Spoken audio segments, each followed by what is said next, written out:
ഒരു സംഭവമാണ് വാസ്തവത്തിൽ. ഞാൻ ഇവിടെ വന്നപ്പോൾ അദ്ദേഹം അത് ആർട്ടിക്കുലേറ്റ് ചെയ്തു. അതായത് വലിയ മെട്രോയും പാലവും റോഡും ഒന്നും ഉണ്ടാക്കുന്നതല്ല വാസ്തവത്തിൽ വികസനം. വികസനം എന്ന് പറയുന്ന അടിസ്ഥാനപരമായി മാനവശേഷിയുടെ വികസനമാണ്. ഇപ്പം ഈ പ്രോഗ്രാം നടത്തുന്നു എന്ന് പറഞ്ഞപ്പോൾ ഞാൻ അദ്ദേഹത്തെ പറ്റി അന്വേഷിച്ചു. കേരളത്തിൽ നടക്കുന്ന ഓരോ മാറ്റങ്ങളും ഞാൻ ജനീവയിലിരുന്ന് ശ്രദ്ധിക്കുന്ന ആളാണ്. അദ്ദേഹം കഴിഞ്ഞ വളരെ ചുരുങ്ങിയ കാലം കൊണ്ട് ഈ മണ്ഡലത്തിൽ അദ്ദേഹത്തിൻ്റെ കയ്യൊപ്പ് പതിപ്പിച്ച ഒരാളാണ്. വളരെ വ്യത്യസ്തനായ ഒരാളാണ്. വളരെ പുരോഗമന ചിന്ത ഉള്ള ഒരാളാണ്. വിദ്യാർത്ഥികളിൽ നിക്ഷേപം നടത്തുന്ന ഒരാളാണ് എന്ന് എന്നോട് പല ആളുകളും പറഞ്ഞു. അതുകൊണ്ട് ഈ മീറ്റിംഗ് ഞാൻ നോക്കിയിരിക്കുകയായിരുന്നു. അപ്പോഴാണ് സമദാനി സാബും കൂടി ഉണ്ട് എന്ന് പറഞ്ഞത്. അത് എപ്പോഴും സന്തോഷമുള്ള കാര്യമാണ്. എൻ്റെ വിഷമം എന്താണെന്ന് പറഞ്ഞിട്ടുണ്ടെങ്കിൽ, ഞാൻ പ്രസംഗിക്കാൻ ചിലപ്പോൾ പ്രസംഗം ദൈർഘ്യം കുറയ്ക്കും. അപ്പോൾ എത്ര നേരം വേണമെങ്കിലും കേട്ടിരിക്കാവുന്ന ഒരാളാണ്. പക്ഷേ വേറൊരു അവസരത്തിൽ കൂടുതൽ സമയമുണ്ട്. ഞാനെപ്പോഴും യൂട്യൂബിൽ കേട്ടിരിക്കും. അദ്ദേഹം പറഞ്ഞ പോലെ ലക്ഷക്കണക്കിന് ആളുകൾ ഉണ്ട് എന്ന് പറഞ്ഞതുപോലെ ഞാനും അദ്ദേഹത്തിൻ്റെ സ്ഥിരമായി കേൾക്കുന്ന ഒരാളാണ്. അദ്ദേഹത്തിൻ്റെ പ്രസംഗങ്ങൾ വളരെ മനോഹരമാണ്. ഇപ്പോൾ അമ്മയെപ്പറ്റി അദ്ദേഹം പറഞ്ഞത്, അത് കേട്ട് ആളുകൾ കണ്ണീരൊഴുക്കുന്നത് നമ്മൾ യൂട്യൂബിൽ എത്രയോ കണ്ടതാണ്. ഇന്നത്തെ ഞാൻ പ്രസംഗിക്കാമെന്ന് പറഞ്ഞ, അല്ലെങ്കിൽ സംസാരിക്കാമെന്ന് പറഞ്ഞത് തൊഴിൽ ജീവിതത്തിൻ്റെ ഭാവി 21ാം നൂറ്റാണ്ടിൽ എന്നുള്ളതാണ്. The future of work life എന്നാണ് ഞാൻ സംസാരിക്കാമെന്ന് സമ്മതിച്ചത്. അപ്പോൾ സാധാരണഗതിയിൽ എനിക്ക് ഏറ്റവും ഇഷ്ടം കൂടുതൽ സംസാരിക്കുക എന്നതിൽ കൂടുതൽ നിങ്ങളുമായിട്ട് സംവദിക്കുക എന്നുള്ളതാണ്. അപ്പോൾ നിങ്ങൾ ചോദ്യം ചോദിക്കുന്ന ആളുകളുണ്ടെങ്കിൽ തീർച്ചയായിട്ടും അത് വലിയൊരു സന്തോഷമാണ്. ഞാൻ അടുത്തിടയ്ക്ക് കണ്ടൊരു കാര്യം എന്താണെന്ന് പറഞ്ഞിട്ടുണ്ടെങ്കിൽ, ഈ കോവിഡിന് മുമ്പുള്ള കാലഘട്ടത്തിൽ ഇതുപോലെ ഒരു വലിയൊരു ഓഡിയൻസിൽ പോയി കഴിഞ്ഞിട്ടുണ്ടെങ്കിൽ ചോദ്യം ചോദിക്കാൻ ആളുകൾക്ക് വലിയ മടിയാണ്.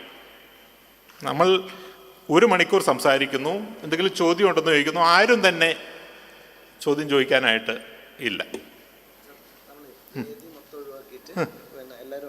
ഓക്കെ, ശരി ശരി.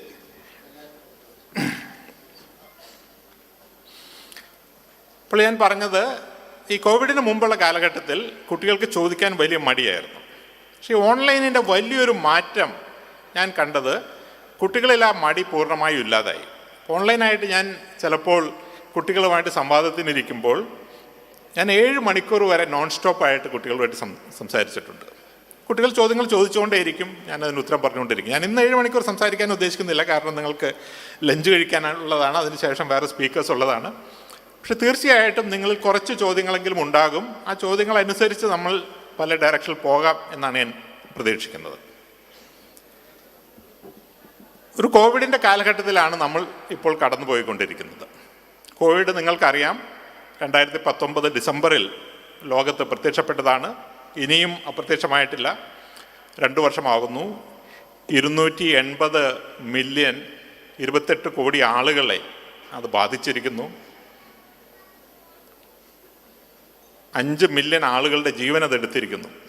50 ലക്ഷത്തിൽ കൂടുതൽ ആളുകളുടെ ജീവൻ അതെടുത്തിരിക്കുന്നു. വലിയ മാറ്റങ്ങൾ ഈ കാലഘട്ടത്തിൽ ഉണ്ടായി.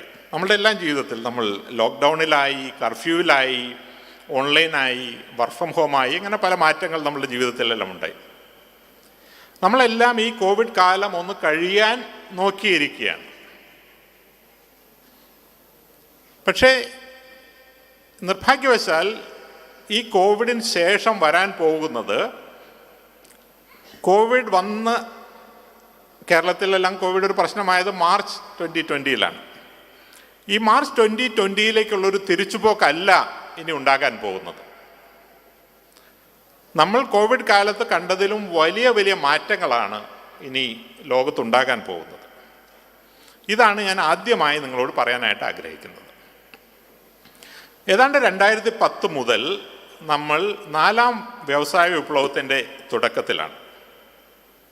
നിങ്ങൾക്കറിയാം, 1ാം വ്യവസായ വിപ്ലവം എന്ന് പറയുന്നത് 18ാം നൂറ്റാണ്ടിൻ്റെ മധ്യം മുതൽ ഉണ്ടായ സ്റ്റീം എഞ്ചിൻ്റെ കണ്ടുപിടുത്തത്തോടെ ഉണ്ടായ മാറ്റങ്ങളാണ്. സാങ്കേതിക മാറ്റങ്ങളുണ്ടായി, രാഷ്ട്രീയ മാറ്റങ്ങളുണ്ടായി.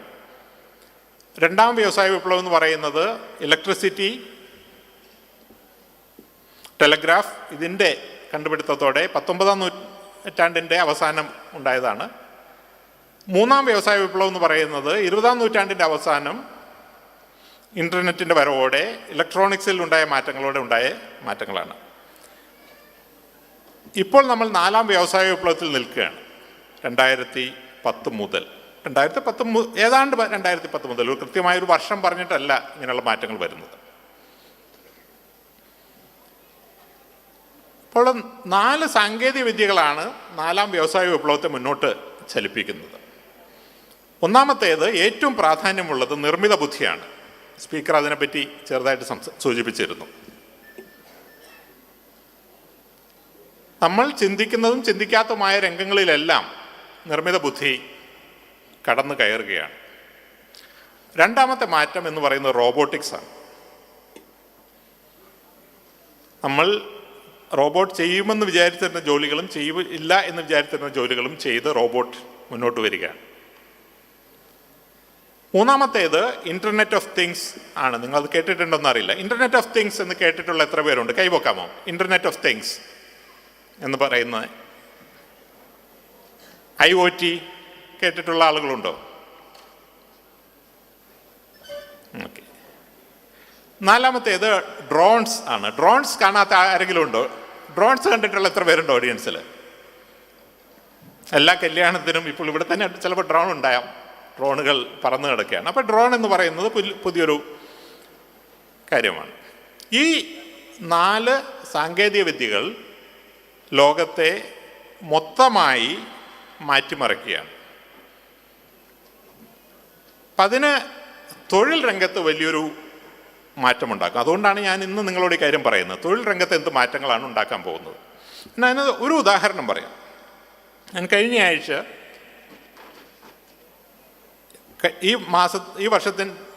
ഈ മാസത്തിൻ്റെ ആദ്യം ഞാൻ ദുബായിലുണ്ടായിരുന്നു.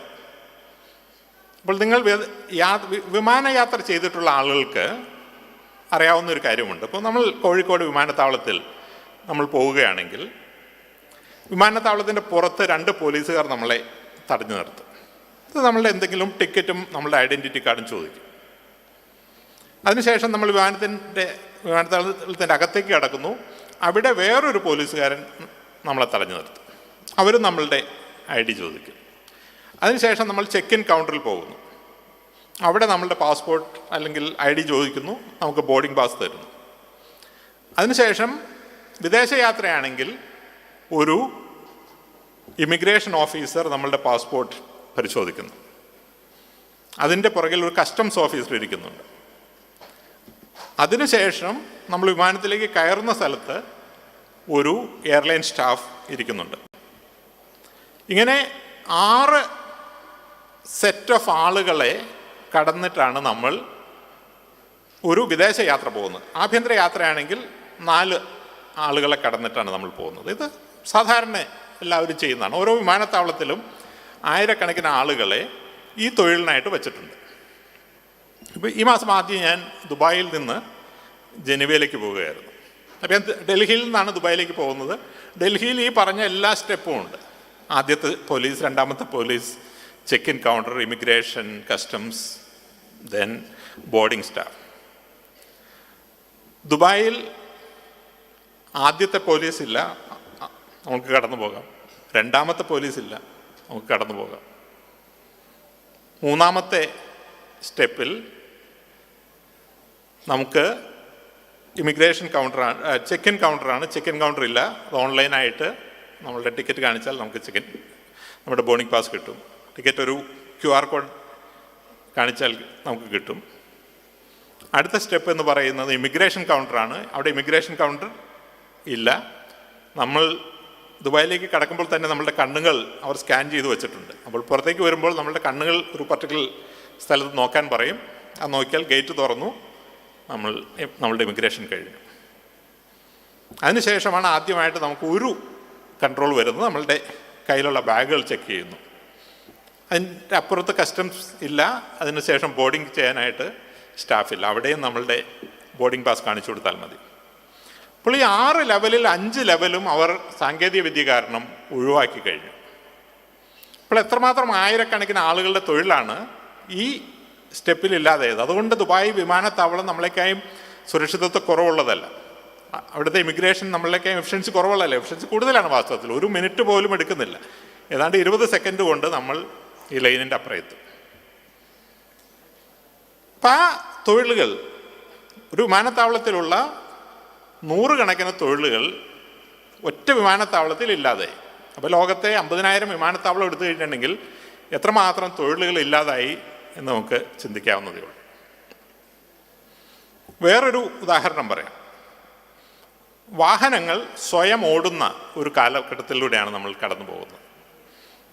ഇപ്പോൾ തന്നെ അത്തരത്തിലുള്ള വാഹനങ്ങളുണ്ട്. സാൻ ഫ്രാൻസിസ്കോയിലും സിംഗപ്പൂരിലും ലണ്ടനിലും എല്ലാം അത് പരീക്ഷണമായിട്ട് ഓടിക്കൊണ്ടിരിക്കുകയാണ്. മിക്കവാറും സ്വയം ഓടുന്ന വാഹനങ്ങൾ ഇപ്പോൾ കൊമേഴ്ഷ്യലായിട്ട് വാങ്ങാൻ കിട്ടും. ടെസ്ലയുടെ വാഹനങ്ങൾ, വോൾവോയുടെ വാഹനങ്ങൾ അവിടെ പൂർണ്ണമായിട്ടും കമ്പ്യൂട്ടറെല്ലാം നിയന്ത്രിക്കുന്നെങ്കിലും മിക്കവാറും സമയത്ത് കമ്പ്യൂട്ടർ നിയന്ത്രിക്കുന്ന വാഹനങ്ങളുണ്ട്. അപ്പോൾ ഇല്ലാതാക്കാൻ പോകുന്നത് ലക്ഷക്കണക്കിന് ഡ്രൈവർമാരുടെ ജോലികളാണ്. ഞാനിത് പല ഓഡിയൻസിലും പറയുമ്പോൾ ആളുകൾക്ക് അതൊരു അത്രമാത്രം ഒരു പേടി ഉണ്ടാകാറില്ല. എന്ന് പറഞ്ഞാൽ ഈ തലമുറയിൽ ഒരു ഡ്രൈവറായി ജോലി ചെയ്യണമെന്ന് ആഗ്രഹിക്കുന്ന ആളുകൾ ഉണ്ടാവാൻ വഴിയില്ല.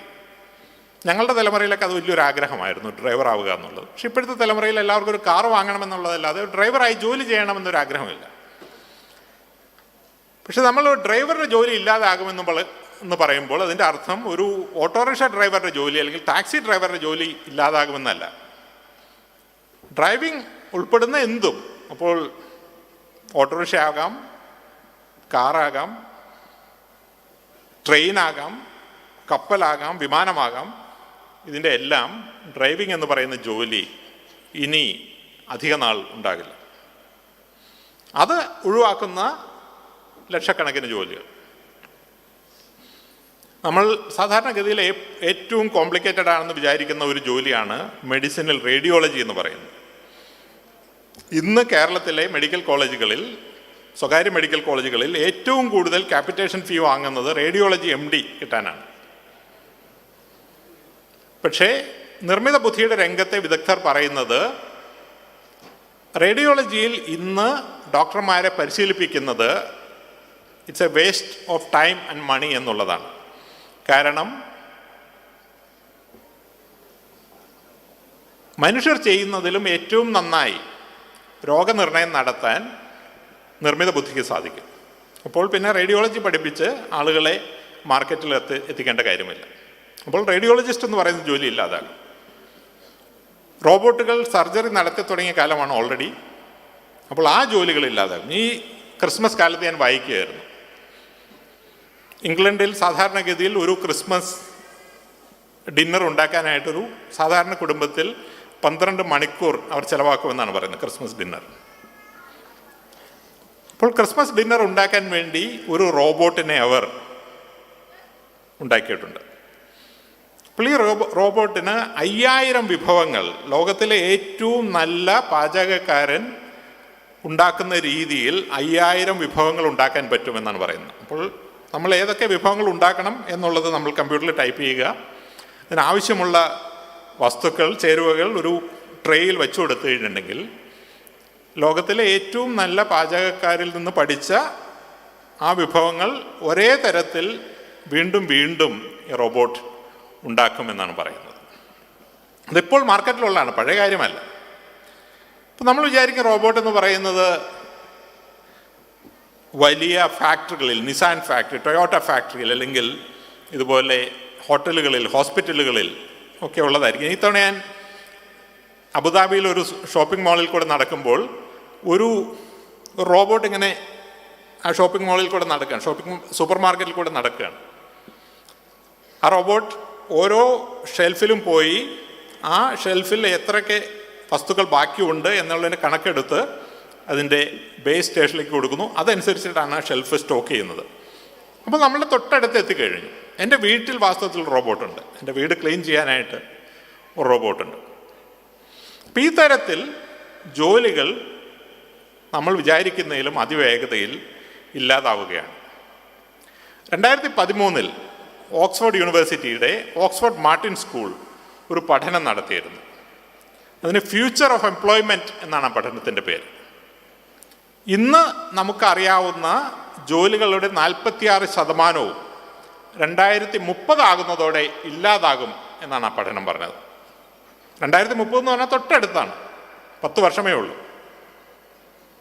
അപ്പോൾ ഇന്ന് നമുക്കറിയാവുന്ന ജോലികളിൽ ഏതാണ്ട് പകുതിയും അടുത്ത 10 വർഷത്തിനകം ഇല്ലാതാകും എന്നാണ് ആ പഠനം പറഞ്ഞത്. സ്പീക്കർ പറയുകയുണ്ടായി, ജോലികൾ ഇല്ലാതാകുന്നത് പോലെ തന്നെ പുതിയ ജോലികൾ ഉണ്ടാകുകയും ചെയ്യും. ഇപ്പോൾ നിർമ്മിത ബുദ്ധി തൊഴിലുകൾ ഇല്ലാതാക്കുന്നു, പക്ഷെ നിർമ്മിത ബുദ്ധിയെ പഠിപ്പിക്കാൻ വേണ്ടിയുള്ള ജോലികൾ ഉണ്ടാകുന്നുണ്ട്.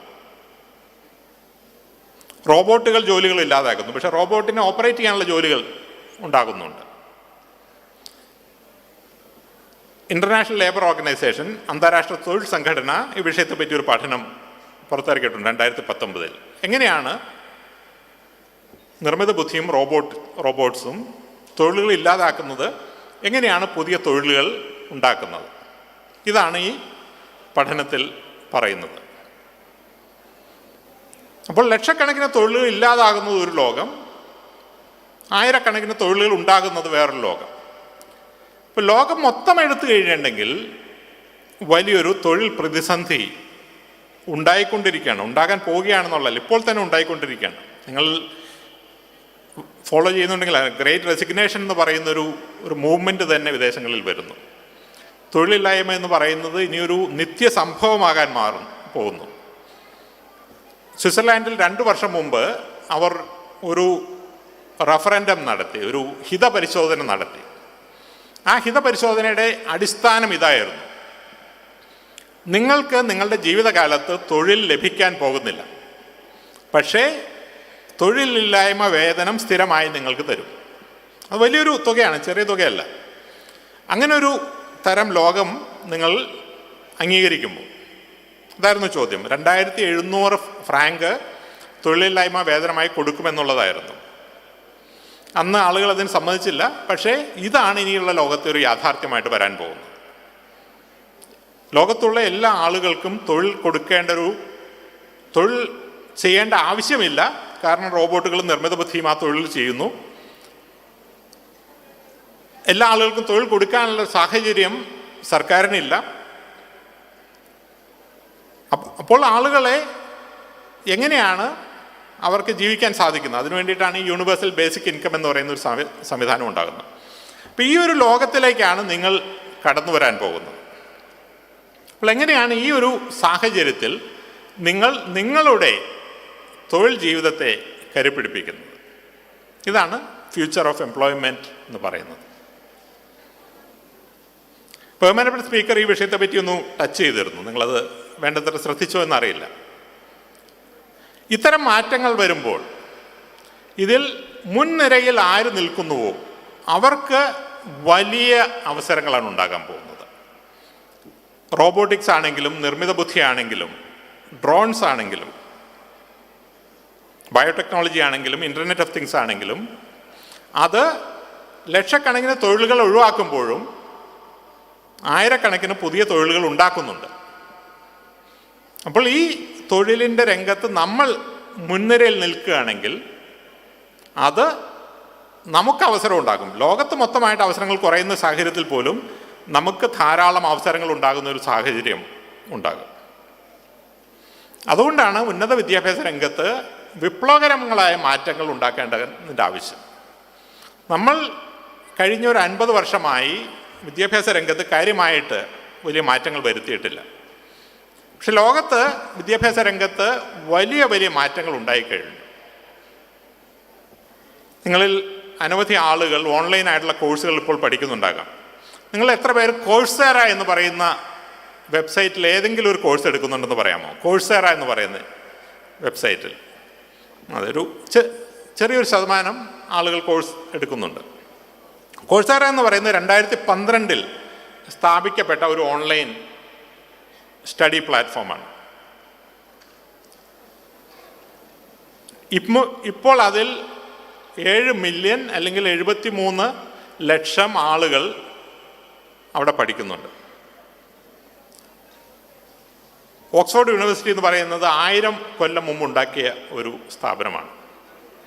ഈ ഓക്സ്ഫോർഡ് യൂണിവേഴ്സിറ്റിയിൽ കഴിഞ്ഞ 1000 വർഷം പഠിച്ചതിൽ കൂടുതൽ വിദ്യാർത്ഥികൾ, 1000 വർഷം മൊത്തം എടുത്താൽ പഠിച്ചതിൽ കൂടുതൽ വിദ്യാർത്ഥികൾ കഴിഞ്ഞ 10 വർഷം കൊണ്ട് കോഴ്സേറയിൽ പഠിച്ചിട്ടുണ്ട്.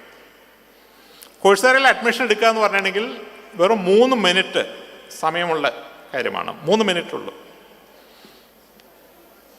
പൂർണ്ണമായും സൗജന്യമാണ്. നമുക്ക് ഏത് വിഷയം വേണമെങ്കിലും എടുക്കാം. നമുക്ക് മെഡിസിനിലൊരു ടോപ്പിക്കാണ് താല്പര്യമെങ്കിൽ അതെടുക്കാം, റോബോട്ടിക്സ് ആണെങ്കിൽ അതെടുക്കാം, മ്യൂസിക് ആണെങ്കിൽ അതെടുക്കാം, ലിറ്ററേച്ചർ ആണെങ്കിൽ അതെടുക്കാം. ആ നിലയിലേക്കാണ് വിദ്യാഭ്യാസം മാറുന്നത്. ഇപ്പോൾ ഓൺലൈൻ കാലത്ത്, ഇത് ഓൺലൈന് മുമ്പ്, നമ്മളുടെ കോവിഡ് കാലത്തിന് മുമ്പുണ്ടായിരുന്നൊരു സാഹചര്യമാണ്. പക്ഷേ അതിനെപ്പറ്റി ആളുകൾക്ക് അറിയില്ലായിരുന്നു. പക്ഷെ ഇപ്പോൾ അത് തികച്ചും സാധാരണമായ ഒന്നായി. ഇനി വിദ്യാഭ്യാസ ലോകത്ത് സംഭവിക്കാൻ പോകുന്നത്, നിങ്ങൾ പഠിച്ചുകൊണ്ടിരുന്ന സാധാരണഗതിയിലുള്ള ക്ലാസ്സുകൾ, നിങ്ങൾ ക്ലാസ് റൂമിൽ പോകുന്നു, കേരള യൂണിവേഴ്സിറ്റി അല്ലെങ്കിൽ കാലിക്കറ്റ് യൂണിവേഴ്സിറ്റി അല്ലെങ്കിൽ ഗാന്ധിജി യൂണിവേഴ്സിറ്റി, അവർ BSc മാത്തമാറ്റിക്സ് അല്ലെങ്കിൽ BA ഹിസ്റ്ററി, ഇംഗ്ലീഷ് എന്നുള്ള തരത്തിൽ കുറേ ഡിഗ്രി ഓഫർ ചെയ്യുന്നു. അതിൽ ഏതെങ്കിലും ഡിഗ്രി നിങ്ങൾ ചൂസ് ചെയ്യുന്നു, അതുമാത്രം പഠിച്ച് നിങ്ങൾ പാസ്സാകുന്നു. ഇതാണ് സാധാരണഗതിയിൽ നമ്മൾ ചെയ്തുകൊണ്ടിരുന്നത്. ഇത് മാറുകയാണ്. പുതിയ വിദ്യാഭ്യാസ നയം, ന്യൂ എഡ്യൂക്കേഷൻ പോളിസി ജൂൺ 2020 കേന്ദ്ര ഗവൺമെൻറ് പുറത്തിറക്കിയിട്ടുണ്ട്. ഈ പുതിയ വിദ്യാഭ്യാസ നയത്തിൻ്റെ ഭാഗമായി UGC 2 പുതിയ നീക്കങ്ങൾ നടത്തിയിട്ടുണ്ട്. ഒന്ന്, അക്കാഡമിക് ബാങ്ക് ഓഫ് ക്രെഡിറ്റ് എന്നുള്ളതാണ്. ഇന്ത്യയിലുള്ള ഏതൊരു പൗരനും ഈ അക്കാഡമിക് ബാങ്ക് ഓഫ് ക്രെഡിറ്റിൽ ഒരു അക്കൗണ്ട് ഗവൺമെൻറ് സൗജന്യമായിട്ട് നൽകും. അതിനുശേഷം ലോകത്ത് എവിടെ നിന്നുമുള്ള കോഴ്സുകൾ ഓൺലൈനായോ ക്ലാസ് റൂമിൽ പോയോ നമുക്ക് പഠിക്കാം. ഈ പഠിച്ച കോഴ്സുകൾ നമ്മൾ പാസ്സാകുകയാണെങ്കിൽ അത് അക്കാഡമിക് ബാങ്ക് ഓഫ് ക്രെഡിറ്റിൽ നിക്ഷേപിക്കും. അതിനുശേഷം നമുക്ക് ആവശ്യത്തിന് ക്രെഡിറ്റ് ഉള്ളപ്പോൾ 1 വർഷം കഴിയുമ്പോൾ ഒരു സർട്ടിഫിക്കറ്റായി, 2 വർഷം കഴിയുമ്പോൾ ഡിപ്ലോമയായി, 3 വർഷം കഴിയുമ്പോൾ ഡിഗ്രിയായി, 4 വർഷം കഴിയുമ്പോൾ ഡിഗ്രി ഓണേഴ്സുമായി നമുക്ക് പുറത്തിറങ്ങാം. അപ്പോൾ ഓൺലൈനായി കാര്യങ്ങൾ പഠിക്കാം, പലതവണ ഏത് ലെവലിൽ വേണമെങ്കിലും കോഴ്സിലേക്ക് എൻ്റർ ചെയ്യാം, ഏത് സമയത്ത് വേണമെങ്കിലും പുറത്തു പോകാം എന്നുള്ള തരത്തിൽ ഫ്ലെക്സിബിൾ ആയുള്ള ഒരു ലോകമാണ് ഇനി ഉണ്ടാകാൻ പോകുന്നത്. ഇങ്ങനെയൊരു ലോകത്ത് എങ്ങനെയാണ് ഗ്രാജുവേറ്റ് ആയിട്ടുള്ള ആളുകൾക്ക് അവരുടെ കരിയർ മുന്നോട്ട് കൊണ്ടുപോകാൻ പോകുന്നത് എന്നുള്ളതിനെപ്പറ്റി കുറച്ച് കാര്യങ്ങൾ ഞാൻ പറയാം. അതിനുശേഷം നിങ്ങളുടെ ചോദ്യങ്ങൾ ഉണ്ടെങ്കിൽ അതനുസരിച്ച് നമുക്ക് മുന്നോട്ട് പോകാം.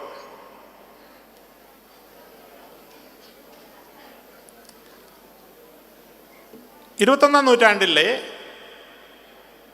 വർക്ക് ലൈഫ് എന്നുള്ള വാക്കാണ് ഞാൻ പ്രയോഗിച്ചത്.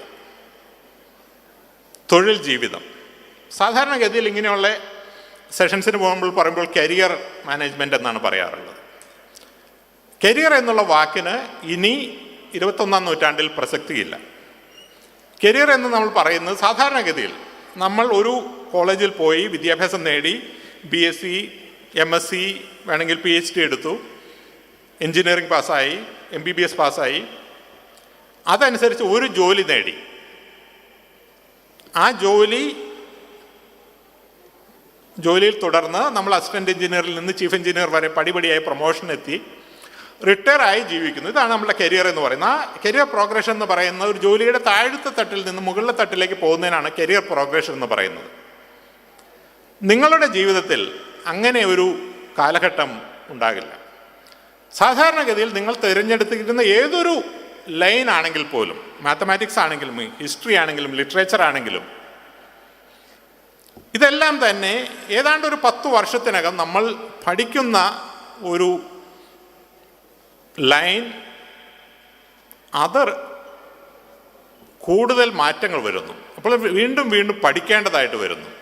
തൊഴിലുകളിൽ മാറ്റം വരുന്നു. ഞാൻ പറഞ്ഞല്ലോ, ഇപ്പോൾ ന്യൂറോ സർജൻ്റെ കാര്യം പറഞ്ഞു, പൈലറ്റിൻ്റെ കാര്യം പറഞ്ഞു, ഷിപ്പിലെ ക്യാപ്റ്റൻ്റെ കാര്യം പറഞ്ഞു, ഡ്രൈവറുടെ കാര്യം പറഞ്ഞു, റേഡിയോളജിസ്റ്റിൻ്റെ കാര്യം പറഞ്ഞു. അപ്പോൾ തൊഴിലുകൾ ഇല്ലാതാകുന്നു. അപ്പോൾ ആ തൊഴിലിൽ നിലനിൽക്കുന്ന ആളുകൾക്ക് വേറൊരു തൊഴിലിലേക്ക് മാറേണ്ടി വരും. അപ്പോൾ ഒരു കരിയറിൽ നിന്ന് വേറൊരു കരിയറിലേക്ക് മാറേണ്ടി വരും. ഇതാണ് നമ്മൾ ആദ്യമായിട്ട് മനസ്സിലാക്കേണ്ടത്. ഇനിയുള്ള കാലത്ത് നിങ്ങളുടെ തൊഴിൽ എന്ന് പറയുന്ന ഒരു തൊഴിൽ ജീവിതമാണ്. ഒരു ഡിഗ്രി പഠിച്ച് ജീവിതകാലം മുഴുവൻ അതിൽ നിലനിൽക്കുക എന്നുള്ളതല്ല. അപ്പോൾ വീണ്ടും വീണ്ടും പഠിക്കാനും ജീവിതകാലം മുഴുവൻ പഠിക്കാനും നിങ്ങൾ തയ്യാറായിരിക്കുക എന്നുള്ളതാണ് ഏറ്റവും പ്രാധാന്യമുള്ളത്. രണ്ടാമത്തെ കാര്യം, നിങ്ങൾക്ക് എന്തറിയാം എന്നുള്ളതിൽ കൂടുതൽ നിങ്ങൾക്ക് ആരെ അറിയാം എന്നുള്ളതാണ് നിങ്ങളുടെ തൊഴിൽ ജീവിതത്തെ ഏറ്റവും കൂടുതൽ സ്വാധീനിക്കാൻ പോകുന്നത്. സമദാനി സാർ സംസാരിച്ചപ്പോൾ അദ്ദേഹം പറഞ്ഞു, ഡൽഹി യൂണിവേഴ്സിറ്റിയിൽ, ഡൽഹിയിലെ മറ്റുള്ള യൂണിവേഴ്സിറ്റികളിൽ, അലിഗഡ് മുസ്ലിം യൂണിവേഴ്സിറ്റി അല്ലെങ്കിൽ ജാമിയ മിലിയ ആണെങ്കിലും, ഡൽഹി യൂണിവേഴ്സിറ്റിയിലെ ലേഡി ശ്രീറാം കോളേജ് ആണെങ്കിലും, സെൻറ്റ് സ്റ്റീഫൻസിലാണെങ്കിലും, അവിടെ മലയാളികളുടെ എണ്ണം വളരെ വേഗത്തിൽ കൂടുകയാണ്. 10 വർഷം മുമ്പ് 50 കുട്ടികൾ ഉള്ളിടത്ത് ഇപ്പോൾ 2500 മാറിയിരിക്കുകയാണ്. കഴിഞ്ഞ 2 വർഷത്തിനകത്ത് തന്നെ 600-ൽ നിന്ന് 2500 മാറിയിരിക്കുകയാണ്. അത്ര വലിയ വേഗത്തിലാണ് മലയാളികൾ അവിടെ പോയി പെടുന്നത്. ഈ സെൻറ്റ് സ്റ്റീഫൻസിലോ ലേഡി ശ്രീറാമിലോ പോകുമ്പോൾ നമ്മുടെ തൊട്ടടുത്തുള്ള കോളേജിൽ പഠിക്കുന്ന ഹിസ്റ്ററിയിലോ കൊമേഴ്സിലോ കൂടുതലൊന്നും നമ്മളവിടെ പഠിക്കുന്നില്ല. പക്ഷെ അവിടെ നിന്ന് പുറത്തു വരുന്ന ആളുകൾക്ക് ലഭിക്കുന്ന അവസരങ്ങൾ എന്ന് പറയുന്നത് നമുക്ക് ചിന്തിക്കാൻ പോലും പറ്റുന്നതിൽ കൂടിയ അവസരങ്ങളാണ്. ഇതെന്തുകൊണ്ടാണ് അത് സംഭവിക്കുന്നത്? എന്തുകൊണ്ടാണ് ഡൽഹി യൂണിവേഴ്സിറ്റിയിൽ, ജവഹർലാൽ നെഹ്റു യൂണിവേഴ്സിറ്റിയിൽ, IIT-യിൽ ഉള്ള ആളുകൾക്ക് സാങ്കേതികമായി കൂടുതൽ അറിവില്ലെങ്കിലും കൂടുതൽ അവസരങ്ങൾ ലഭിക്കുന്നത്? ഇവിടെയാണ് നെറ്റ്വർക്കിംഗ് എന്ന് പറയുന്നതിൻ്റെ പ്രാധാന്യം. ഈ സ്ഥാപനങ്ങളിൽ നമ്മൾ ചെന്ന് ചേരുമ്പോൾ നമുക്ക് കിട്ടുന്നത് അന്ന് അവിടെ പഠിക്കുന്ന കുട്ടികളുടെ ഒരു നെറ്റ്വർക്ക്, അവിടെ നിന്ന് പഠിച്ചു പോയ കുട്ടികളുടെ ഒരു നെറ്റ്വർക്ക്. അപ്പോൾ ഈ സ്ഥാപനങ്ങളിൽ നിന്ന് പഠിച്ചു പോയ ആളുകൾ എല്ലാ രാജ്യങ്ങളിലും എല്ലാ സ്ഥലങ്ങളിലും ഇന്ന് ജോലി ചെയ്യുന്നുണ്ടാകും. അപ്പോൾ ഞാൻ കാൺപൂർ IIT-യിലാണ് പഠിച്ചത്. ഞാൻ ഡൽഹിയിലെ സെക്രട്ടറിയിൽ കൂടി ഇപ്പോൾ നടക്കുകയാണെങ്കിൽ അവിടെ ഉള്ളൊരു 50 സീനിയർ സെക്രട്ടറി ലെവലിലുള്ള IAS ഉദ്യോഗസ്ഥന്മാർ എൻ്റെ കാലഘട്ടത്തിൽ IIT-യിൽ പഠിച്ചതായിരിക്കും, അല്ലെങ്കിൽ IIT-യുമായി ഏതെങ്കിലും തരത്തിൽ ബന്ധമുള്ളവരായിരിക്കും.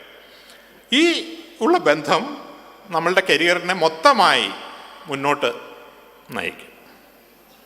അപ്പോൾ എങ്ങനെയാണ് ഇതുപോലെയുള്ള ബന്ധങ്ങൾ ഉണ്ടാക്കിയെടുക്കുക എന്നുള്ളതാണ് ഏറ്റവും പ്രധാനം. അതുകൊണ്ടാണ് നമ്മൾ ഏതെങ്കിലും അവസരമുണ്ടെങ്കിൽ നമുക്ക് ലഭ്യമായതിൽ ഏറ്റവും നല്ല വിദ്യാഭ്യാസ സ്ഥാപനത്തിൽ പോകാനായിട്ട് ശ്രമിക്കണം. ഞാൻ പറഞ്ഞ പോലെ അതൊരു വിഷയത്തിൽ കൂടുതൽ അറിവ് നേടുക എന്നുള്ളതല്ല പ്രധാനം. അപ്പോൾ നമുക്ക് എക്കണോമിക്സ് ആണ് ഇഷ്ടം, പക്ഷെ നമുക്ക് അവസരം വരുന്നത് ലെറ്റ്സ് സേ കൊമേഴ്സിലാണ്, പക്ഷേ ഡൽഹിയിൽ പോകാനുള്ള അവസരമുണ്ട്. അപ്പം അങ്ങനെയാണെങ്കിൽ തീർച്ചയായും നമ്മൾ ഡൽഹിയിൽ പോകാനുള്ള അവസരം കൂടുതൽ വാല്യുബിൾ ആയിട്ട് എടുക്കണം. ഇത് സാധാരണഗതിയിൽ ഇങ്ങനെ ആയിരിക്കില്ല നിങ്ങളോട് ആളുകൾ പറഞ്ഞു തന്നിട്ടുള്ളത്. നിങ്ങൾക്ക് ഏത് വിഷയമാണോ ഏറ്റവും കൂടുതൽ താല്പര്യം അതിൽ കൂടുതൽ ശ്രദ്ധ ചെലുത്തണം എന്നുള്ളതായിരിക്കും.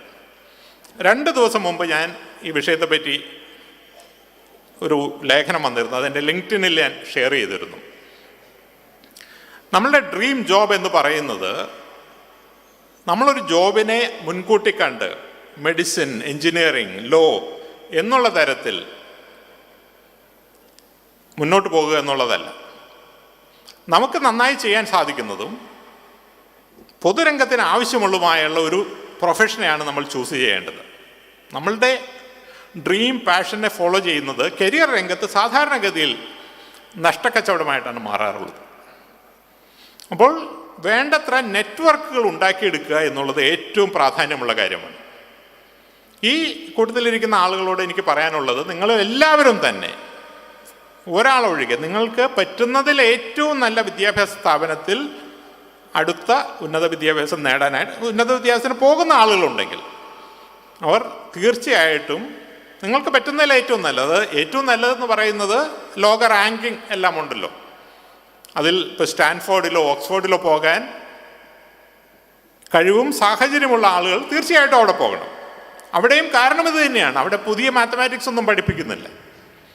പക്ഷേ ഓക്സ്ഫോർഡിൽ നിങ്ങൾക്ക് കിട്ടുന്ന ക്ലാസ്സിലെ ഡൈവേഴ്സിറ്റി എന്ന് പറയുന്നത് ഡൽഹി യൂണിവേഴ്സിറ്റിയിൽ കിട്ടുന്ന ഡൈവേഴ്സിറ്റിയിലും കൂടുതലായിരിക്കും. ഡൽഹി യൂണിവേഴ്സിറ്റിയിൽ കിട്ടുന്ന ഡൈവേഴ്സിറ്റി എന്ന് പറയുന്നത് തിരുവനന്തപുരത്ത് കിട്ടുന്നതിലും കൂടുതലായിരിക്കും. തിരുവനന്തപുരത്ത് കിട്ടുന്നത് മലപ്പുറത്ത് കിട്ടുന്നതിലും കൂടുതലായിരിക്കും. ഇതാണ് അതിൻ്റെ ഒരു രീതി. കരിയർ രംഗത്ത് ഞങ്ങൾക്കെല്ലാം ഏറ്റവും കൂടുതൽ ബെനിഫിറ്റ് ഉണ്ട്. അപ്പം എന്നെ സംബന്ധിച്ചിടത്തോളം ഏറ്റവും വലിയ മാറ്റം എൻ്റെ കരിയറിൽ ഉണ്ടാക്കിയത് 3 വിദ്യാഭ്യാസ സ്ഥാപനങ്ങളാണ്. ഒന്ന്, കാൺപൂർ IIT-യിൽ പോയത് ഉണ്ടാക്കിയ ഒരു നെറ്റ്വർക്ക്. രണ്ടാമത്തത് അമേരിക്കയിലെ യൂണിവേഴ്സിറ്റി ഓഫ് കാലിഫോർണിയ ബെർക്ക്ലിയിൽ അതുണ്ടാക്കിയ ഒരു നെറ്റ്വർക്ക്. മൂന്നാമത് ഐക്യരാഷ്ട്രസഭയുടെ യുണൈറ്റഡ് നേഷൻസ് യൂണിവേഴ്സിറ്റിയുടെ ലീഡർഷിപ്പ് അക്കാഡമി ഉണ്ട് ജോർഡാനിലെ അമ്മാനിൽ, അതുണ്ടാക്കിയ ഒരു നെറ്റ്വർക്ക്. ഈ നെറ്റ്വർക്കുകളാണ് നിങ്ങളുടെ കരിയറിനെ മൊത്തമായി മുന്നോട്ട് കൊണ്ടുപോകാൻ പോകുന്നത്. അപ്പോൾ നിങ്ങൾക്ക് സാധിക്കുന്നതിൽ ഏറ്റവും നല്ല വിദ്യാഭ്യാസ സ്ഥാപനം ഡൽഹിയിലെങ്കിൽ ഡൽഹിയിൽ, ബാംഗ്ലൂരെങ്കിൽ ബാംഗ്ലൂരിൽ, കോയമ്പത്തൂരെങ്കിൽ കോയമ്പത്തൂർ, തിരുവനന്തപുരത്തെങ്കിൽ തിരുവനന്തപുരത്ത്, അവിടെ പോയി അടുത്ത ഡിഗ്രി നേടാനായിട്ട് നിങ്ങൾ ശ്രമിക്കണം. അത് നിങ്ങളെ കരിയറിൻ്റെ പുതിയൊരു ഓർബിറ്റിലേക്ക് നയിക്കും. ഇപ്പോൾ എല്ലാ ആളുകൾക്കും ഇവിടെ എല്ലാം പോകാൻ സാധിച്ചൊന്നും വരില്ല. നമുക്ക് എല്ലാവർക്കും അതിൻ്റേതായ പ്രായോഗികമായുള്ള ബുദ്ധിമുട്ടുകളുണ്ട്. അങ്ങനെ സാധ്യതയുള്ളവരെല്ലാം ചെയ്യണം. പക്ഷെ അങ്ങനെ എല്ലാത്തവർക്കും ജീവിതം അവസാനിക്കുന്നൊന്നുമില്ല. ഇപ്പോൾ പുതിയ ലോകം വലിയ അവസരങ്ങൾ ഉണ്ടാക്കുന്നുണ്ട്. ലിങ്ക്ഡിൻ എന്ന് പറയുന്ന സോഷ്യൽ നെറ്റ്വർക്കിംഗ് സൈറ്റ് ഉണ്ട്. നിങ്ങളിൽ എത്ര പേർക്ക് ലിങ്ക്ഡിൻ അക്കൗണ്ട് ഉണ്ടെന്ന് ഷോ ഓഫ് ഹാൻഡ്സ് കാണിക്കാമോ? ഓക്കെ, ഞാൻ എല്ലാവരും കൈ പൊക്കാത്തതുകൊണ്ടെന്ന് അറിയില്ല. 30% ആളുകൾക്കാണ് ലിങ്ക്ഡിൻ അക്കൗണ്ട് ഉള്ളത്. നിങ്ങളുടെ ഈ പ്രായത്തിൽ ഒരു 12ാം ക്ലാസ് കഴിഞ്ഞ ആളുകളിൽ 100% ആളുകൾക്കും ലിങ്ക്ഡിൻ അക്കൗണ്ടുകൾ ഉണ്ടായിരിക്കേണ്ടത് നിർബന്ധമുള്ള കാര്യമാണ്. കാരണം ഇനിയുള്ള കാലത്ത് നമ്മൾ തൊഴിൽ അന്വേഷിച്ച് പോവുകയല്ല ചെയ്യുന്നത്, തൊഴിലുകൾ നമ്മളെ അന്വേഷിച്ച് വരികയാണ് ചെയ്യുന്നത്. ഇത് നാളത്തെ കാര്യമല്ല. ഇപ്പോൾ തന്നെ ദുബായിലാണെങ്കിലും യൂറോപ്പിലാണെങ്കിലും അമേരിക്കയിലാണെങ്കിലും ബാംഗ്ലൂരാണെങ്കിലും സംഭവിക്കുന്ന ഇതാണ്. നമുക്കൊരു ലിങ്ക്ഡിൻ പ്രൊഫൈൽ ഉണ്ടെങ്കിൽ കമ്പനികൾ നമ്മളെ തേടിയെത്തും. ഈ കമ്പനികൾ എന്ന് പറയുന്നത് ഒരു മനുഷ്യൻ അവിടെ ഇരുന്ന് നമ്മളുടെ CV പരിശോധിക്കുകയല്ല ചെയ്യുന്നത്. ഓരോ നിർമ്മിത ബുദ്ധി നിർമ്മിച്ച പ്രോഗ്രാമുകളുണ്ട്. ഈ പ്രോഗ്രാമുകൾ നമ്മളെ പൂർണ്ണമായും സെർച്ച് ചെയ്തുകൊണ്ടിരിക്കുകയാണ്. ആ സെർച്ചിൽ നമ്മുടെ ലിങ്ക്ഡിൻ പ്രൊഫൈൽ ആക്റ്റീവ് ആണെങ്കിൽ അവർ നമ്മളെ തേടിയെത്തും. അവിടെ നിന്നാണ് നമുക്ക് തൊഴിൽ ലഭിക്കുന്നത്. അപ്പോൾ തീർച്ചയായിട്ടും ഇന്ന് വൈകിട്ട് തന്നെ നിങ്ങൾ വീട്ടിൽ പോയി ലിങ്ക്ഡിൻ പ്രൊഫൈൽ ഉണ്ടാക്കണമെന്ന് മാത്രമല്ല, ആ ലിങ്ക്ഡിൻ പ്രൊഫൈൽ സ്ഥിരമായി ആക്ടിവേറ്റ് ചെയ്തുകൊണ്ടിരിക്കുകയും വേണം. അവിടെ എന്തെങ്കിലും ഷെയർ ചെയ്യുക, അതിൽ ഉള്ള ആളുകളെ ഫോളോ ചെയ്യുക, എന്തെങ്കിലും കമൻറ്റ് ചെയ്യുക. ഇതെല്ലാം ലിങ്ക്ഡിൻ്റെ അൽഗോരിതം ഓരോ നിമിഷത്തിലും ശ്രദ്ധിച്ചുകൊണ്ടിരിക്കുകയാണ്. നിങ്ങൾ 4-5 വർഷം ഈ ലിങ്ക്ഡിനിൽ ഫോളോ ചെയ്യുന്നുണ്ടെങ്കിൽ നിങ്ങൾ ചെയ്ത ഓരോ നിമിഷത്തിലെ കാര്യവും ഈ അൽഗോരിതം ട്രാക്ക് ചെയ്തുകൊണ്ടിരിക്കുകയാണ്. അതാണ് നിങ്ങൾക്ക് ഇനി തൊഴിൽ കൊണ്ടുവരാൻ പോകുന്നത്. അപ്പോൾ ഒന്നല്ലെങ്കിൽ കോളേജുകളിൽ പോയി നെറ്റ്വർക്കുകൾ ഉണ്ടാക്കുക, രണ്ടാമത്തെ ഓൺലൈനായി നെറ്റ്വർക്കുകൾ ഉണ്ടാക്കുക. ഓൺലൈനായി നെറ്റ്വർക്കുകൾ ഉണ്ടാക്കുന്നതിനെ പറ്റി പറയുമ്പോൾ ഒരു കാര്യം കൂടി പറയണം. നിങ്ങൾക്കെല്ലാം തന്നെ സോഷ്യൽ മീഡിയയിൽ അക്കൗണ്ടുകൾ ഉണ്ടാകും. ഫേസ്ബുക്കിലാണെങ്കിൽ, ഇൻസ്റ്റാഗ്രാമിലാണെങ്കിൽ, സ്നാപ്ചാറ്റിലാണെങ്കിൽ അക്കൗണ്ടുകൾ ഉണ്ടാകും. സാധാരണഗതിയിൽ ഇത് നിങ്ങളുടെ പ്രൊഫഷനുമായി ബന്ധപ്പെട്ടതല്ല. നമ്മുടെ പ്രൊഫഷനിലെ ആയിട്ട് ലിങ്ക്ഡിൻ ഉപയോഗിക്കുന്നു, പേഴ്സണലായിട്ട് ഫേസ്ബുക്ക് ഉപയോഗിക്കുന്നു, ഇൻസ്റ്റാഗ്രാം ഉപയോഗിക്കുന്നു. ഇങ്ങനെയാണ് നിങ്ങൾ ചിന്തിക്കുന്നത്. പക്ഷേ ഇക്കാലത്ത് എംപ്ലോയേഴ്സ് ചിന്തിക്കുന്നത് ഇങ്ങനെയല്ല. എംപ്ലോയേഴ്സ് നിങ്ങളെ പൂർണ്ണമായി ഒരു വ്യക്തിയായിട്ടാണ് കാണുന്നത്. ലോകത്തെ അനവധി എംപ്ലോയേഴ്സ് നിങ്ങളെ ജോലിക്ക് വയ്ക്കുന്നതിന് മുമ്പ് നിങ്ങളുടെ personal profile, social media profile അവരുടെ നിർമ്മിത ബുദ്ധിയിലൂടെ കടത്തിവിടുകയാണ്. അപ്പോൾ നിങ്ങൾ ചെയ്യുന്ന ഓരോ കാര്യങ്ങളും അതിൽ നിന്ന് നിങ്ങൾ ഏതു തരം പേഴ്സണാലിറ്റിയാണ് എന്ന് അവർ കണ്ടുപിടിക്കുകയാണ്. ഇതിനെപ്പറ്റിയൊക്കെ ഗവേഷണം നടന്നിട്ടുണ്ട്. കാംബ്രിഡ്ജ് യൂണിവേഴ്സിറ്റിയിൽ നടത്തിയൊരു ഗവേഷണം പറയുന്നത്, നിങ്ങൾ ഫേസ്ബുക്കുമായി നടത്തിയ 69 ഇൻറ്ററാക്ഷൻ, നിങ്ങളൊരു ലൈക്ക് ചെയ്യുന്നു, ഷെയർ ചെയ്യുന്നു, കമൻറ്റ് ചെയ്യുന്നു, 69 പ്രാവശ്യം നിങ്ങൾ ഫേസ്ബുക്കുമായി ഇൻറ്ററാക്ട് ചെയ്തിട്ടുണ്ടെങ്കിൽ നിങ്ങളുടെ വ്യക്തിത്വത്തിൻ്റെ അടിസ്ഥാനപരമായ കാര്യങ്ങൾ ആ അൽഗോരിതത്തിന് പ്രെഡിക്റ്റ് ചെയ്യാൻ പറ്റുമെന്നാണ് പറയുന്നത്. നിങ്ങളുടെ രാഷ്ട്രീയ വ്യൂ എന്താണ്, നിങ്ങളുടെ ഇൻ്റലക്ച്വൽ ഓറിയൻറ്റേഷൻ എവിടത്തേക്കാണ്. നിങ്ങൾ ഫേസ്ബുക്കുമായി 250 ഇൻട്രാക്ഷൻ നടത്തിയിട്ടുണ്ടെങ്കിൽ നിങ്ങളുടെ ഏറ്റവും അടുത്ത സുഹൃത്തിന് അറിയുന്നതിൽ കൂടുതൽ കാര്യങ്ങൾ അൽഗോരിതത്തിന് പറയാൻ പറ്റുമെന്നാണ് പറയുന്നത്. നിങ്ങൾ 500 ഇൻറ്ററാക്ഷൻ ഫേസ്ബുക്കുമായിട്ട് നടത്തിയിട്ടുണ്ടെങ്കിൽ നിങ്ങളുടെ കുടുംബത്തിലെ നിങ്ങളുടെ അച്ഛനും അമ്മയ്ക്കോ സഹോദരങ്ങൾക്കോ നിങ്ങളെ അറിയുന്നതിൽ കൂടുതൽ നന്നായി നിർമ്മിത ബുദ്ധിക്ക് നിങ്ങൾ അറിയാൻ പറ്റുമെന്നാണ് പറയുന്നത്. ഇതെല്ലാം പബ്ലിക് ഡൊമൈനിലുള്ള കാര്യങ്ങളാണ്, ഗവേഷണ ഫലമാണ്. നമ്മളെല്ലാം ഓരോ ദിവസവും 10-20 പ്രാവശ്യം ഫേസ്ബുക്കുമായിട്ട് ഇൻറ്ററാക്ട് ചെയ്യുന്ന ആളാണ്. കഴിഞ്ഞ 10 വർഷത്തിനിടയിൽ ഞാൻ ഒരുപക്ഷെ 10,000 പ്രാവശ്യം ഫേസ്ബുക്കുമായിട്ട് ഇൻറ്ററാക്ട് ചെയ്തു. അപ്പോൾ നമ്മളുടെ സൂക്ഷ്മമായ ഓരോ കാര്യങ്ങളും ഫേസ്ബുക്കിനറിയാം. നമ്മുടെ നാളത്തെ തൊഴിൽ സാധ്യതയെ നമ്മൾ സാമൂഹ്യ മാധ്യമത്തിൽ നടത്തുന്ന ഓരോ ഇടപെടലുകളും സ്വാധീനിക്കും. അതിൻ്റെ അർത്ഥം അത് ചെയ്യേണ്ട എന്നുള്ളതല്ല, പക്ഷെ അങ്ങനെ നമ്മുടെ ലിങ്ക്ഡിനിൽ മാത്രമല്ല നമ്മുടെ ഫേസ്ബുക്കിലും നിർമ്മിത ബുദ്ധി നമ്മളെ ചാരക്കണ്ണുകളോടെ നോക്കിക്കൊന്നുണ്ട് എന്നുള്ള കാര്യം നമ്മൾ അറിഞ്ഞിരുന്നാൽ അത് അനുസരിച്ച് കാര്യങ്ങൾ ചെയ്യാൻ നമ്മൾ പഠിക്കും. അല്ലെങ്കിൽ നമ്മൾ പുതിയ ലോകത്ത് നമ്മൾ പുറന്തള്ളപ്പെട്ടു പോകും. ഇന്നത് പ്രൈവറ്റ് കമ്പനികളാണ് ചെയ്യുന്നത്. നാളെ ഇത് നമ്മളുടെ കേരള പബ്ലിക് സർവീസ് കമ്മീഷൻ അല്ലെങ്കിൽ UPSC അവർ ആളുകളെ തിരഞ്ഞെടുക്കുന്നത് ഇന്നത്തെ പോലെ പരീക്ഷ നടത്തി ആയിരിക്കില്ല, അവരുടെ ലിങ്ക്ഡിൻ പ്രൊഫൈൽ അനലൈസ് ചെയ്തിട്ടായിരിക്കും. അതുപോലെ തന്നെ നമ്മൾ ഓൺലൈൻ പഠിക്കുമ്പോൾ സാധാരണഗതിയിൽ ഇന്നത്തെ വിദ്യാഭ്യാസം എന്ന് പറയുന്നത് നമ്മൾ പഠിക്കുന്നത് ക്ലാസ് റൂമിൽ, സിലബസ് തരുന്നത് യൂണിവേഴ്സിറ്റി, പരീക്ഷ നടത്തുന്നത് യൂണിവേഴ്സിറ്റി, സർട്ടിഫിക്കറ്റ് തരുന്നത് യൂണിവേഴ്സിറ്റി, ഇതെല്ലാം ഒറ്റ യൂണിവേഴ്സിറ്റിയിലാണ് സംഭവിക്കുന്നത്. പക്ഷെ ഇനിയുള്ള ലോകം അങ്ങനെയല്ല.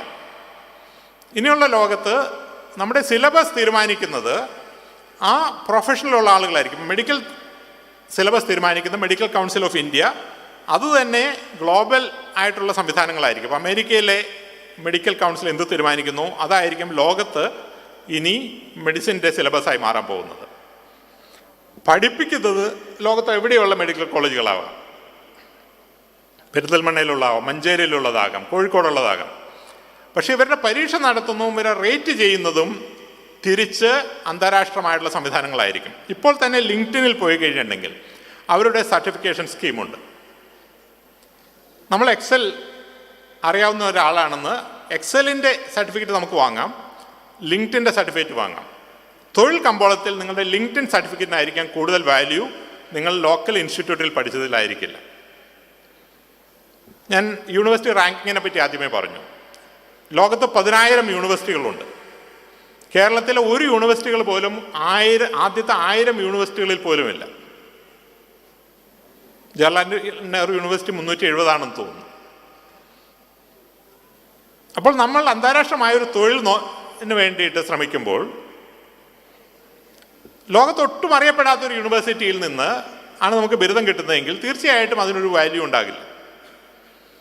അങ്ങനെ വാല്യൂ ഉണ്ടാകണമെങ്കിൽ അന്താരാഷ്ട്രമായ ഒരു റേറ്റിംഗ് ഏജൻസിയിൽ നിന്നും നമ്മളുടെ അറിവിനെ റേറ്റ് ചെയ്യേണ്ടി വരും. ഞാൻ കഴിഞ്ഞ ദിവസം എൻ്റെ സുഹൃത്ത് സുധീർ മോഹനുമായിട്ട് ഈ വിഷയം സംസാരിക്കുകയായിരുന്നു.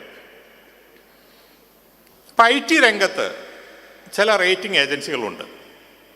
സിസ്കോ എന്ന് പറയുന്നത് നെറ്റ്വർക്കിങ്ങിൻ്റെ ഒരു റേറ്റിംഗ് ഏജൻസിയാണ്. മൈക്രോസോഫ്റ്റിന് അവരുടേതായ മൈക്രോസോഫ്റ്റ് പ്രൊഫഷണൽ സർട്ടിഫിക്കേഷനുണ്ട്.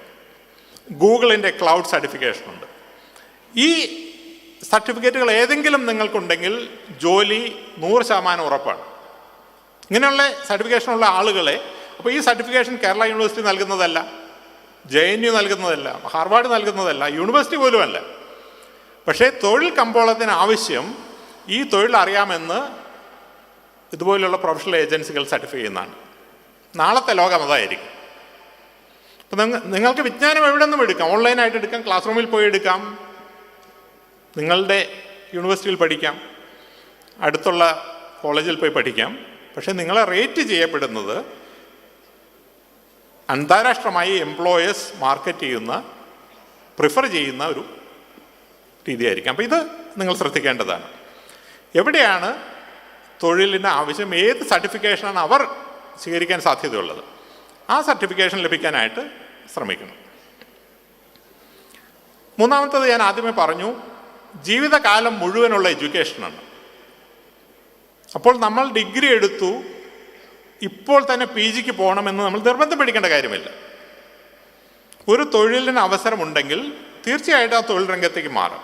അതിനുശേഷം ആ തൊഴിൽ ഏത് കാര്യമാണോ പുതുതായിട്ട് പഠിക്കേണ്ടത് അത് പഠിക്കുക. അങ്ങനെ തൊഴിൽ രംഗത്ത് നമുക്ക് മുന്നേറാം. ഇന്ത്യയിൽ സാധാരണഗതി, കേരളത്തിൽ പ്രത്യേകിച്ച് സാധാരണഗതി സംഭവിക്കുന്നത് ഡിഫെൻസീവ് എഡ്യൂക്കേഷൻ എന്ന് പറയുന്ന ഒരു കാര്യമാണ്. അതായത് ഡിഗ്രി കഴിയുമ്പോൾ ഓട്ടോമാറ്റിക്കായി നമ്മൾ പി ജിയിലേക്ക് പോകുന്നു. പി ജി കഴിയുമ്പോൾ വേണമെങ്കിൽ പി എച്ച് ഡിയിലേക്ക് പോകുന്നു. അപ്പോൾ പി ജി കഴിഞ്ഞ അനവധി ആളുകൾ നാട്ടിലുണ്ട്, പക്ഷെ ഇവർക്കുള്ള ജോലിയില്ല. അപ്പോൾ അവർ നേരെ പി എസ് സി പരീക്ഷ എഴുതാൻ പോകുന്നു, അല്ലെങ്കിൽ ബസ് കണ്ടക്ടർ ആവാനായിട്ട് പോകുന്നു. ഈ ബസ് കണ്ടക്ടറെ ജോലി ചെയ്യാനായിട്ട് ഒരു പി ജിയുടെ ആവശ്യമില്ല, പക്ഷേ പി ജിക്കാർ കൂടുതലുള്ളതുകൊണ്ട് ബസ് കണ്ടക്ടർമാരായി മാറുന്നു. അതിൻ്റെ ആവശ്യമില്ല. നമ്മൾ ബസ് കണ്ടക്ടർ ആവുക എന്നുള്ളതാണ് നമ്മുടെ ലക്ഷ്യമെങ്കിൽ, സാധ്യതയെങ്കിൽ നമുക്ക് 12ാം ക്ലാസ് കഴിയുമ്പോൾ തന്നെ പരീക്ഷ എഴുതാമല്ലോ. അപ്പോൾ നമുക്ക് 3 വർഷത്തെ അഡ്വാൻറ്റേജ് കിട്ടി. ആ കാലഘട്ടത്തിൽ ബസ് കണ്ടക്ടറായി ഇരുന്നു കൊണ്ട് നമുക്ക് വേണമെങ്കിൽ ഉന്നത പഠനം നടത്താം, അല്ലെങ്കിൽ ആ രംഗത്ത് തന്നെ മുന്നോട്ട് പോകാനായിട്ട് ശ്രമിക്കാം. അതായിരിക്കണം നമ്മുടെ കരിയറിൻ്റെ അടുത്ത തിങ്കിങ്. ഏറ്റവും വേഗത്തിൽ എംപ്ലോയ്മെൻറ്റ് മാർക്കറ്റിൽ എങ്ങനെ എത്തിപ്പറ്റുക എന്നുള്ളതാണ്. എല്ലാ തൊഴിലുകളും മഹത്തരമാണ് എന്ന് നമ്മൾ എപ്പോഴും പറയും, സത്യമാണ്. പക്ഷേ തൊഴിലുകളുടെ ഭാവി എന്നുള്ള ഒന്നുകൂടിയുണ്ട്. നമുക്ക് വളരെ പരിചയമുള്ളൊരു തൊഴിൽ പറയാം. ഇപ്പോൾ ഈ കൊറോണ കാലത്ത് ഉണ്ടായൊരു തൊഴിലാണ് സൊമാറ്റോ പോലെയുള്ള ഫുഡ് ഡെലിവറി സംവിധാനങ്ങൾ, അല്ലെങ്കിൽ ഊബർ എന്ന് പറയുന്ന ടാക്സിയുടെ ഡ്രൈവർ ആകുന്നത്. ഒട്ടും മോശമായ തൊഴിലല്ല, സാമാന്യം വരവ് ഉള്ളൊരു തൊഴിലാണ്. പക്ഷേ ആ തൊഴിൽ ജീവിതത്തിൻ്റെ ഭാവിയിലേക്ക് നമ്മൾ പ്രൊജക്റ്റ് ചെയ്ത് കഴിഞ്ഞിട്ടുണ്ടെങ്കിൽ അവിടെ വലിയ അവസരങ്ങൾ നമ്മൾ കാണുന്നില്ല. അപ്പോൾ നമ്മുടെ ഇൻകത്തെ സപ്ലിമെൻ്റ് ചെയ്യാനായിട്ട് ഉപയോഗിക്കാം. നമ്മൾ ഡിഗ്രി പഠിക്കാനുള്ള, അല്ലെങ്കിൽ വേറെ എന്തെങ്കിലും പഠിക്കാനുള്ള തൊഴിൽ സമ്പാദന പണം ഉണ്ടാക്കാനായിട്ട് നമുക്ക് ഉപയോഗിക്കാം. പക്ഷെ നമ്മുടെ കരിയറിൻ്റെ ട്രജക്ടറി ഊബർ ഡ്രൈവറായി റിട്ടയർ ചെയ്യാം, അല്ലെങ്കിൽ സൊമാറ്റോ ഡെലിവറി പേഴ്സണായി റിട്ടയർ ചെയ്യാമെന്ന് നമുക്ക് ചിന്തിക്കാൻ സാധിക്കില്ല. കാരണം ആ തൊഴിലിൽ ഒരു പ്രോഗ്രഷനുള്ള തൊഴിലല്ല. ഇത് നമ്മൾ ശ്രദ്ധിക്കേണ്ടതാണ്. നമ്മൾ തൊഴിൽ രംഗത്തേക്ക് വേഗത്തിൽ എത്തുമ്പോൾ തന്നെ ആ തൊഴിലിന് ഭാവിയുണ്ടോ, അല്ലെങ്കിൽ ആ തൊഴിൽ രംഗത്തിരുന്ന് നമുക്ക് മുന്നോട്ട് പോകാൻ സാധിക്കുമോ എന്നുള്ള കാര്യവും നിങ്ങൾ ശ്രദ്ധിക്കണം. നിർമ്മിത ബുദ്ധി എല്ലാ രംഗത്തും കടന്നു കയറുകയാണെന്ന് ഞാൻ പറഞ്ഞു. അനവധി തൊഴിലുകൾ ഇല്ലാതാക്കുമെന്ന് ഞാൻ പറഞ്ഞു. പക്ഷേ ഇതെല്ലാം വളരെ വേഗത്തിൽ ചില കാര്യങ്ങൾ സംഭവിക്കും. പക്ഷെ മിക്കവാറും തൊഴിലുകളിൽ സംഭവിക്കാൻ പോകുന്നത് നിർമ്മിത ബുദ്ധിയും മനുഷ്യരും കോ എക്സിസ്റ്റ് ചെയ്യുന്നൊരു രീതിയായിരിക്കും. ഇപ്പോൾ ഡോക്ടറുടെ തൊഴിൽ ഉദാഹരണത്തിന് അടുത്തൊരു 5 വർഷത്തിനകം നിർമ്മിത ബുദ്ധി അറിയാത്ത ഡോക്ടർമാരുടെ തൊഴിൽ ചെയ്യാൻ സാധിക്കില്ല എന്നൊരു സാഹചര്യം വരും. ലോകത്ത് ഉണ്ടാകുന്ന എല്ലാ മാറ്റങ്ങളും ഒരു ഡോക്ടർക്കും പഠിക്കുക എന്നുള്ളത് സാധ്യമല്ല. ഇന്ന് കോങ്കോയിൽ ഒരു പർട്ടിക്കുലർ ഡിസീസിന് ഒരു സർജറി നടത്തി സക്സസ്ഫുള്ളായി അല്ലെങ്കിൽ ഫെയിലിയറായി. ഇത് ഒരു ജേർണലിൽ വന്ന് നമ്മളുടെ ഡോക്ടർ വായിച്ച് മനസ്സിലാക്കുമ്പോഴത്തേക്കും ചിലപ്പോൾ 2 വർഷം എടുക്കും. പക്ഷെ ഒരു നിർമ്മിത ബുദ്ധിയാണ് ഇത് ചെയ്യുന്നതെങ്കിൽ ഓരോ ദിവസവും വൈകുന്നേരം അന്ന് വരെ സംഭവിച്ചിട്ടുള്ള എല്ലാ മാറ്റങ്ങളും ആ നിർമ്മിത ബുദ്ധി പ്രോഗ്രാമിന് അറിയാൻ സാധിക്കും. അപ്പോൾ ഡോക്ടർ നമ്മളോട് സംസാരിക്കുന്നു, ഡോക്ടർ അഭിപ്രായം തേടുന്ന നിർമ്മിത ബുദ്ധിയുള്ള ഒരു അസിസ്റ്റൻറ്റിനോടായിരിക്കും. ഇത് നിർമ്മിത ബുദ്ധിയുടെ ഡോക്ടറുടെ കാര്യത്തിൽ മാത്രമല്ല, ലോകത്തെ ഏതൊരു തൊഴിലാണെങ്കിലും, ജേർണലിസ്റ്റ് ആണെങ്കിലും ലോയർ ആണെങ്കിലും. ഞാൻ 2 വർഷം മുമ്പ് അബുദാബിയിൽ ഒരു ലെക്ചർ നടത്തുന്ന സമയത്ത് എന്നോടൊരാൾ ചോദിച്ചു, സർ, നിർമ്മിത ബുദ്ധി കൊണ്ടൊരു ജഡ്ജ് ഉണ്ടാകാൻ സാധിക്കുമോ, ഒരു ജഡ്ജിൻ്റെ ജോലി നിർമ്മിത ബുദ്ധിക്ക് ചെയ്യാൻ സാധിക്കുമോ എന്ന് ചോദിച്ചു. ഞാൻ പറഞ്ഞു ഞാൻ ഇന്നേ വരെ അതിനെ പറ്റി ചിന്തിച്ചിട്ടില്ല. പക്ഷെ കുറച്ച് കാര്യം ചിന്തിച്ചിട്ട് ഞാൻ പറഞ്ഞു സാധിക്കുമെന്ന് തോന്നുന്നില്ല. കാരണം അത് മനുഷ്യന് ചെയ്യാൻ പറ്റുന്ന മാത്രം ചെയ്യാൻ പറ്റുന്ന കാര്യമാണ്, എൻ്റെ വരുമരായകൾ അറിഞ്ഞ് ചെയ്യേണ്ടതാണ്. പക്ഷെ വെറും 6 മാസത്തിനകം ഞാൻ വായിച്ചു, എസ്റ്റോണിയ എന്ന് പറയുന്നൊരു രാജ്യത്ത് ജഡ്ജിമാരെ ആയിട്ട് നിർമ്മിത ബുദ്ധിയെ നിയമിച്ചു കഴിഞ്ഞു. അവിടെ സാമ്പത്തിക കുറ്റകൃത്യങ്ങളിൽ ആദ്യമായി കേസ് കേൾക്കുന്നത് നിർമ്മിത ബുദ്ധിയാണ്. അപ്പോൾ നമുക്ക് എന്തെങ്കിലും ഒരു കേസ് ഉണ്ടെങ്കിൽ നമ്മൾ ആ കേസ് സബ്മിറ്റ് ചെയ്യുന്നു. 24 മണിക്കൂറിനകം അന്ന് വരെ ആ രാജ്യത്ത് നടന്നിട്ടുള്ള സകല കേസുകളുടെയും നിയമങ്ങളുടെയും അടിസ്ഥാനത്തിൽ 24 മണിക്കൂറിനകം വിധി വരികയാണ് ചെയ്യുന്നത്. ഇന്ത്യയിൽ കോടിക്കണക്കിന് കേസുകൾ തെളിയാതെ കിടക്കുകയാണ്, തീർപ്പാവാതെ കിടക്കുകയാണ്. ഇന്ത്യയിൽ നിർമ്മിത ബുദ്ധി കോടതിയിൽ വരുമെന്നുള്ള കാര്യത്തിൽ യാതൊരു സംശയവുമില്ല. അപ്പോൾ ഏതൊരു രംഗത്തും ഈ മാറ്റമുണ്ടാകും. നിർമ്മിത ബുദ്ധിയെ നമ്മൾ സ്വീകരിച്ചേ പറ്റും. അധ്യാപകരുടെ ജോലിയെ പറ്റി പറയാം. ഇവിടെ കുറച്ച് അധ്യാപകർ കാണുമല്ലോ. ഈ കൊറോണ കാലത്ത് നിങ്ങൾ കണ്ടു ചില അധ്യാപകർ, ഇപ്പോൾ സായി കൃഷ്ണൻ എന്ന് തോന്നുന്നു ഒരു ടീച്ചറുടെ പേര്, ഒരു വളരെ ഫേമസ് ആയല്ലോ, കൈറ്റ് TV. അപ്പോൾ ആ ഒറ്റ ടീച്ചർക്ക് കേരളത്തിലെ മുഴുവൻ 1ാം ക്ലാസ്സിലെ കുട്ടികളെയും പിടിച്ചിരുത്താനുള്ളൊരു കഴിവുണ്ടായി. അപ്പോൾ അവർ ഒരു സൂപ്പർ ടീച്ചറായി മാറി. അതുപോലെ തന്നെ ഇപ്പോൾ ഫിസിക്സിലെ ലെക്ചറെല്ലാം നിങ്ങൾ കണ്ടിട്ടുണ്ടാകും. ലോകത്തെ ലക്ഷക്കണക്കിന് ആളുകൾ കാണുന്ന ലെക്ചേഴ്സ് ഉണ്ട്. കോഴ്സറയിൽ ഒരു ടീച്ചറുണ്ട്, പ്രൊഫസർ ലോറ സാന്റേഴ്സ്. അവർ എടുക്കുന്ന ഒരു കോഴ്സ് 23 ലക്ഷം ആളുകളാണ് ഇതുവരെ പഠിച്ചിറങ്ങിയിട്ടുള്ളത്. 23 ലക്ഷം ആളുകൾ. സാധാരണഗതിയിൽ ഒരു അധ്യാപകൻ്റെയോ അധ്യാപികയുടെയോ ജീവിതകാലത്ത് അവർക്ക് 10,000 ആളുകളെ പോലും പഠിപ്പിക്കാൻ സാധിക്കില്ല. അപ്പോൾ 23 ലക്ഷം ആളുകൾ ഒറ്റ ടീച്ചറാണ് പഠിപ്പിക്കുന്നത്. അങ്ങനെ നല്ലൊരു ടീച്ചർക്ക് ലക്ഷക്കണക്കിന് ആളുകളെ പഠിപ്പിക്കാനുള്ള ഒരു അവസരം ഉണ്ടാകുന്നു. അപ്പോൾ മറ്റുള്ള ടീച്ചേഴ്സ് എന്ത് ചെയ്യും? ടീച്ചേഴ്സിൻ്റെ ജോലിയെ എങ്ങനെയാണ് നിർമ്മിത ബുദ്ധി ബാധിക്കാൻ പോകുന്നത്? പിന്നെയുള്ള കാലത്ത് ടീച്ചർമാരുടെ അടിസ്ഥാനപരമായിട്ടുള്ള സ്കിൽ എന്ന് പറയുന്നത് ഒരു വിഷയം കുട്ടികളെ പഠിപ്പിക്കുക എന്നുള്ളതായിരിക്കില്ല. അതിന് ഈ സൂപ്പർ ടീച്ചേഴ്സ് ഉണ്ടാകും. അത് അവരിൽ നിന്ന് ഓൺലൈനായി ലക്ഷക്കണക്കിന് ആളുകൾ, കോടിക്കണക്കിന് ആളുകൾ അത് പഠിക്കും. പക്ഷേ കുട്ടികൾ എന്ത് പഠിക്കണം, എങ്ങനെ പഠിക്കണം എന്ന് കുട്ടികളെ സഹായിക്കുന്ന ഒരു മെൻറ്ററായി മാറാനായിട്ട് ടീച്ചർമാരുടെ ആവശ്യമുണ്ടാകും. IIT മദ്രാസിൽ കഴിഞ്ഞ വർഷം അവർ കോഴ്സ് തുടങ്ങിയിട്ടുണ്ട്. ഡേറ്റ സയൻസ് എന്നാണ് അതിൻ്റെ പേര്. 3 വർഷത്തെ ഡിഗ്രി കോഴ്സാണ്. ആ കോഴ്സിന് നമ്മൾക്ക് ജോയിൻ ചെയ്യാം. നിങ്ങളത് ശ്രദ്ധിക്കേണ്ടതാണ്. 1 വർഷം ആ കോഴ്സ് പഠിച്ചാൽ നിങ്ങൾക്കൊരു സർട്ടിഫിക്കറ്റ് കിട്ടും. 32,000 രൂപയാണ്. 2 വർഷം പഠിക്കണമെങ്കിൽ 1,20,000 രൂപയാണ്. അപ്പോൾ ഡിപ്ലോമ കിട്ടും. 3 വർഷം പഠിച്ചാൽ നിങ്ങൾക്ക് ഒരു ഡിഗ്രി കിട്ടും. അപ്പോഴത്തേക്കും 3 ലക്ഷം രൂപയാവുമെന്ന് തോന്നുന്നു. ഈ കോഴ്സിന് ഇന്ന് IIT-യിൽ പഠിക്കുന്ന 7,500 കുട്ടികളാണ്. IIT മദ്രാസിൽ 46 ഡിപ്പാർട്ട്മെൻറ്റുകളിൽ എല്ലാം കൂടി മൊത്തമായി പഠിക്കുന്നത് 10,000 കുട്ടികളാണ്. അപ്പം അതിൽ കൂടുതൽ കുട്ടികളാണ് ഒരൊറ്റ കോഴ്സ് മാത്രമായിട്ട് പഠിക്കുന്നത്. അപ്പോൾ ഈ കോഴ്സ് പഠിപ്പിക്കാനായിട്ട് 4-5 അധ്യാപകരേ ഉള്ളൂ. 7,200 ആളുകളെ പഠിപ്പിക്കാനായിട്ട് 4-5 കുട്ടികളുള്ളൂ. മറ്റുള്ള 10,000 ആളുകളെ പഠിപ്പിക്കാനായിട്ട് പ്രോബ്ലി 1,000-1,200 ടീച്ചേഴ്സ് ഉണ്ട്. പക്ഷേ ഈ 7,200 ആളുകളെ സഹായിക്കാനായി ഓരോ 10 ആളുകൾക്കും ഒരു ട്യൂട്ടർ വെച്ചുണ്ട്. അപ്പോൾ ടീച്ചേഴ്സിൻ്റെ എണ്ണം 7,000 കുട്ടികളുണ്ടെങ്കിൽ 700 ട്യൂട്ടേഴ്സ്. അത് 50,000 കുട്ടികളായി കഴിഞ്ഞാൽ 5,000 ട്യൂട്ടേഴ്സ്. ആ തരത്തിൽ ടീച്ചേഴ്സിൻ്റെ ജീവിതത്തിൽ വലിയ മാറ്റങ്ങളുണ്ടാകും. നിങ്ങൾ ഏതൊരു തൊഴിൽ രംഗത്തേക്കാണ് തിരിയാൻ പോകുന്നതെങ്കിലും ആ രംഗത്തെല്ലാം സാങ്കേതിക വിദ്യയുടെ വലിയ ഒരു കടന്നുകയറ്റം ഉണ്ടാകും. ആ സാങ്കേതിക വിദ്യയെ അറിഞ്ഞിരിക്കുക എന്നുള്ളതാണ് 21-ാം നൂറ്റാണ്ടിലെ തൊഴിൽ ജീവിതത്തിൽ വളരെ പ്രധാനമായി നിങ്ങൾ ചെയ്യാനുള്ളത്. അപ്പോൾ നെറ്റ്വർക്ക് ഉണ്ടാക്കിയെടുക്കുക, ഏറ്റവും നല്ല സ്ഥാപനത്തിൽ പഠിക്കുക, നമ്മുടെ സമൂഹ മാധ്യമങ്ങളിലെ കാര്യങ്ങൾ ശ്രദ്ധിക്കുക, ജീവിതകാലം മുഴുവൻ പഠിക്കാൻ തയ്യാറെടുക്കുക. ഏതൊരു തൊഴിൽ രംഗത്താണെങ്കിലും ആ തൊഴിൽ രംഗത്ത് വരുന്ന സാങ്കേതിക വിദ്യകളെ അറിയുക, പഠിക്കുക. ഇത്രയും കാര്യങ്ങൾ ചെയ്തു കഴിഞ്ഞിട്ടുണ്ടെങ്കിൽ 21-ാം നൂറ്റാണ്ടിലെ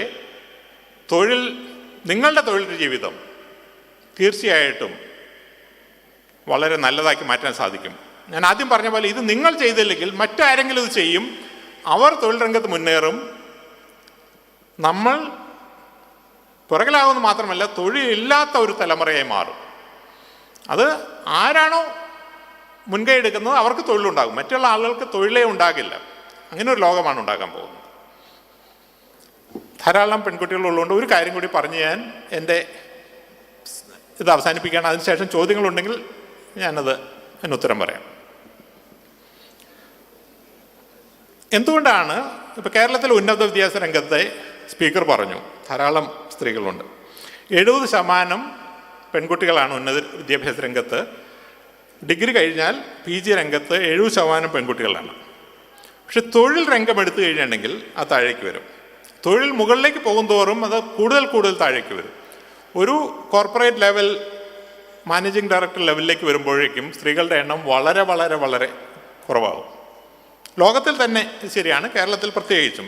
കേരളത്തിലെ അസംബ്ലിയിലെ കാര്യം എടുത്താലും അറിയാമല്ലോ, 140 MLA മാരുള്ളതിൽ 10 സ്ത്രീകൾ പോലുമല്ല.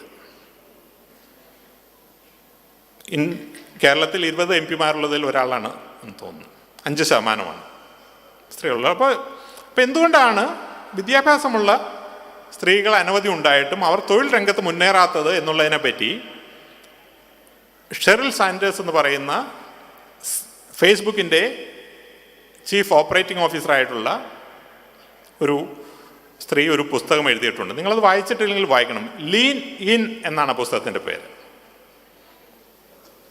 നിങ്ങൾ ഞാനുമായി ഓൺലൈനായിട്ട് ലിങ്ക്ഡിനിൽ കണക്ട് ചെയ്യുകയാണെങ്കിൽ ആ പുസ്തകത്തിൻ്റെ കോപ്പി ഞാൻ അയച്ചു തരാം.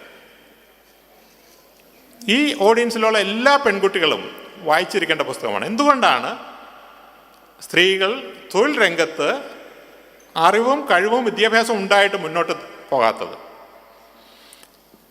അതിന് അടിസ്ഥാനപരമായിട്ട് അവർ പറയുന്ന 2-3 കാര്യങ്ങളുണ്ട്. ഇത് ഇന്ത്യയിലെ കാര്യമല്ല, കേരളത്തിലെ കാര്യമല്ല, അമേരിക്കയിലെ കാര്യമാണ്. അതായത് ഇത്രമാത്രം നമ്മൾ പുരോഗതിയും ലിംഗസമത്വമൊക്കെ ഉണ്ടെന്ന് വിചാരിക്കുന്ന അമേരിക്കയിൽ പോലും ഇന്നും കോർപ്പറേറ്റ് ലെവലിലെത്തുമ്പോൾ, ഡയറക്ടർ ലെവലിലെത്തുമ്പോൾ സ്ത്രീകളുടെ എണ്ണം കുറഞ്ഞു വരുന്നു. ഒന്നാമത് അവർ പറയുന്നത് സ്ത്രീകൾ അവസരങ്ങൾ വരുമ്പോൾ അത് എത്തിപ്പിടിക്കാൻ ആണുങ്ങളുടെ അത്രയും ശ്രമിക്കാറില്ല എന്നുള്ളതാണ്.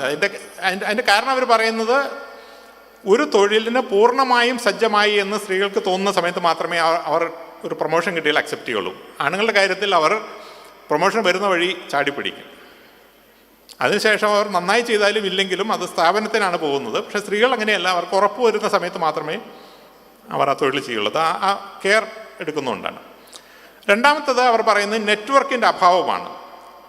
സ്ത്രീകൾ നെറ്റ്വർക്ക് ഉണ്ടാക്കുന്നതിൽ പൊതുവെ പുരുഷന്മാരൊക്കെയും പുറകിലാണ്. കാരണം കൂടുതൽ ഈ രംഗത്തുള്ളത് പുരുഷന്മാരാണ്. അപ്പോൾ പുരുഷന്മാരുടെ ഒരു നെറ്റ്വർക്ക് ഓൾറെഡി എക്സിസ്റ്റിംഗ് ആണ്. പൊളിറ്റിക്സിലൊക്കെ അതാണ് സംഭവിക്കുന്നത്. മൂന്നാമത്തത് അവർ പറയുന്നത് മെൻറ്ററിങ്ങിൻ്റെ അഭാവമാണ്. നമ്മൾക്ക് ഓരോരുത്തർക്കും നമ്മുടെ തൊഴിൽ രംഗത്ത് നമ്മളെ മുന്നോട്ട് നയിക്കാൻ കഴിവുള്ള ഒരു മെൻറ്ററുടെ ഒരു ആവശ്യമുണ്ട്. ഈ മെൻറ്റർ എന്ന് പറയുന്ന ഒരു റോൾ മോഡലല്ല, അങ്ങനെ ആകാശത്തിരിക്കുന്ന ഒരു റോൾ മോഡലല്ല നമ്മൾ ഉദ്ദേശിക്കുന്നത്. നമ്മൾക്ക് കൈയെത്തി പിടിക്കാൻ പറ്റുന്ന, നമ്മളോട് സംസാരിക്കുന്ന ഒരു മെൻറ്റർ നമുക്ക് എല്ലാവർക്കും ഉണ്ടായിരിക്കണം. ആ മെൻറ്ററാണ് ഈ കരിയർ പാത്തിൽ നമ്മൾ മുന്നോട്ട് നയിക്കുന്നത്. ഇതിൻ്റെ മെൻറ്ററെ എങ്ങനെയാണ് കണ്ടെത്തുന്നത്? ഇതെല്ലാം പുസ്തകത്തിലുണ്ട്. ഈ പെൺകുട്ടികളെല്ലാം തന്നെ തീർച്ചയായിട്ടും ഈ നെറ്റ്വർക്കിൻ്റെ പ്രാധാന്യം മനസ്സിലാക്കി, മെൻറ്ററിങ്ങിൻ്റെ പ്രാധാന്യം മനസ്സിലാക്കി, നിങ്ങളുടെ ചുറ്റുമുള്ള, ഇപ്പോൾ ഡൽഹി യൂണിവേഴ്സിറ്റിയിൽ പഠിക്കുന്നതാണെങ്കിൽ, വിദേശത്ത് പഠിക്കുന്നതാണെങ്കിൽ, കാനഡയിൽ പഠിക്കുന്നതാണെങ്കിൽ, തിരുവനന്തപുരത്ത് പഠിക്കുന്നതാണെങ്കിൽ, അങ്ങനെയുള്ള നിങ്ങളുടെ കൈ 5 വർഷം മുന്നിലുള്ള ഒരാളെ മതി കണ്ടുപിടിച്ച് അവരുമായി ബന്ധപ്പെട്ട് പരസ്പരം സംയോജിച്ച് കരിയറിൽ ശ്രമിക്കുകയാണെങ്കിൽ തീർച്ചയായിട്ടും വളരെ ശോഭനമായ ഒരു കരിയർ 21-ാം നൂറ്റാണ്ടിൽ നിങ്ങൾക്കുണ്ടാകുമെന്നുള്ളതിൽ സംശയമില്ല. ഇന്ന് ഇവിടെ വന്ന് ഈ വിഷയത്തെപ്പറ്റി സംസാരിക്കാൻ എനിക്ക് അവസരം തന്ന MLAയ്ക്കും മറ്റ് സംഘാടകർക്കും എൻ്റെ നന്ദി പറയുന്നു. നിങ്ങൾക്ക് ചോദ്യങ്ങളുണ്ടെങ്കിൽ ഞാൻ തീർച്ചയായിട്ടും ഉത്തരം പറയാം. നിങ്ങളുടെ സമയത്തിൻ്റെ ഇതെല്ലാം MLA പറയും. എനിക്ക് ബുദ്ധിമുട്ടില്ല. പക്ഷെ നിങ്ങളുടെ സമയവും നിങ്ങളുടെ ഭക്ഷണത്തിൻ്റെയും ഇടയ്ക്ക് വന്ന് നിൽക്കുന്നത് ശരിയല്ലാന്ന് എനിക്കറിയാം. അതുകൊണ്ട് നിങ്ങളുടെ ചോദ്യങ്ങൾ ചോദിക്കുക, ഞാൻ ഉത്തരം പറയാം. Thank you. മൈക്കുണ്ടോ? ഓക്കെ.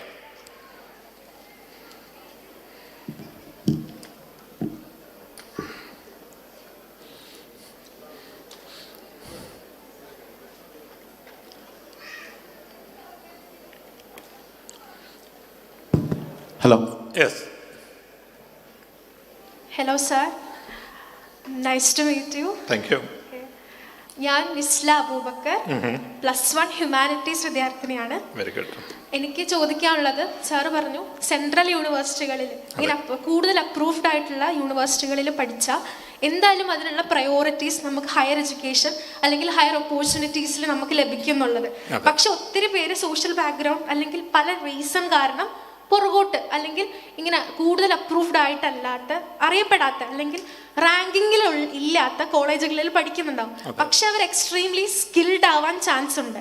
പക്ഷെ ഇവരിങ്ങനെ ഹയർ എഡ്യൂക്കേഷൻ ഫോറിനിലോട്ടോ മറ്റോ പോവുകയാണെങ്കിൽ, ഹയർ ഓപ്പർച്യൂണിറ്റീസ്, ജോബ് ഓപ്പർച്യൂണിറ്റീസിന് പോവുകയാണെങ്കിൽ, പക്ഷെ ഇവർക്ക് സ്കില്ലുണ്ട്, പക്ഷേ they never studied in those colleges അല്ലെങ്കിൽ യൂണിവേഴ്സിറ്റീസ്.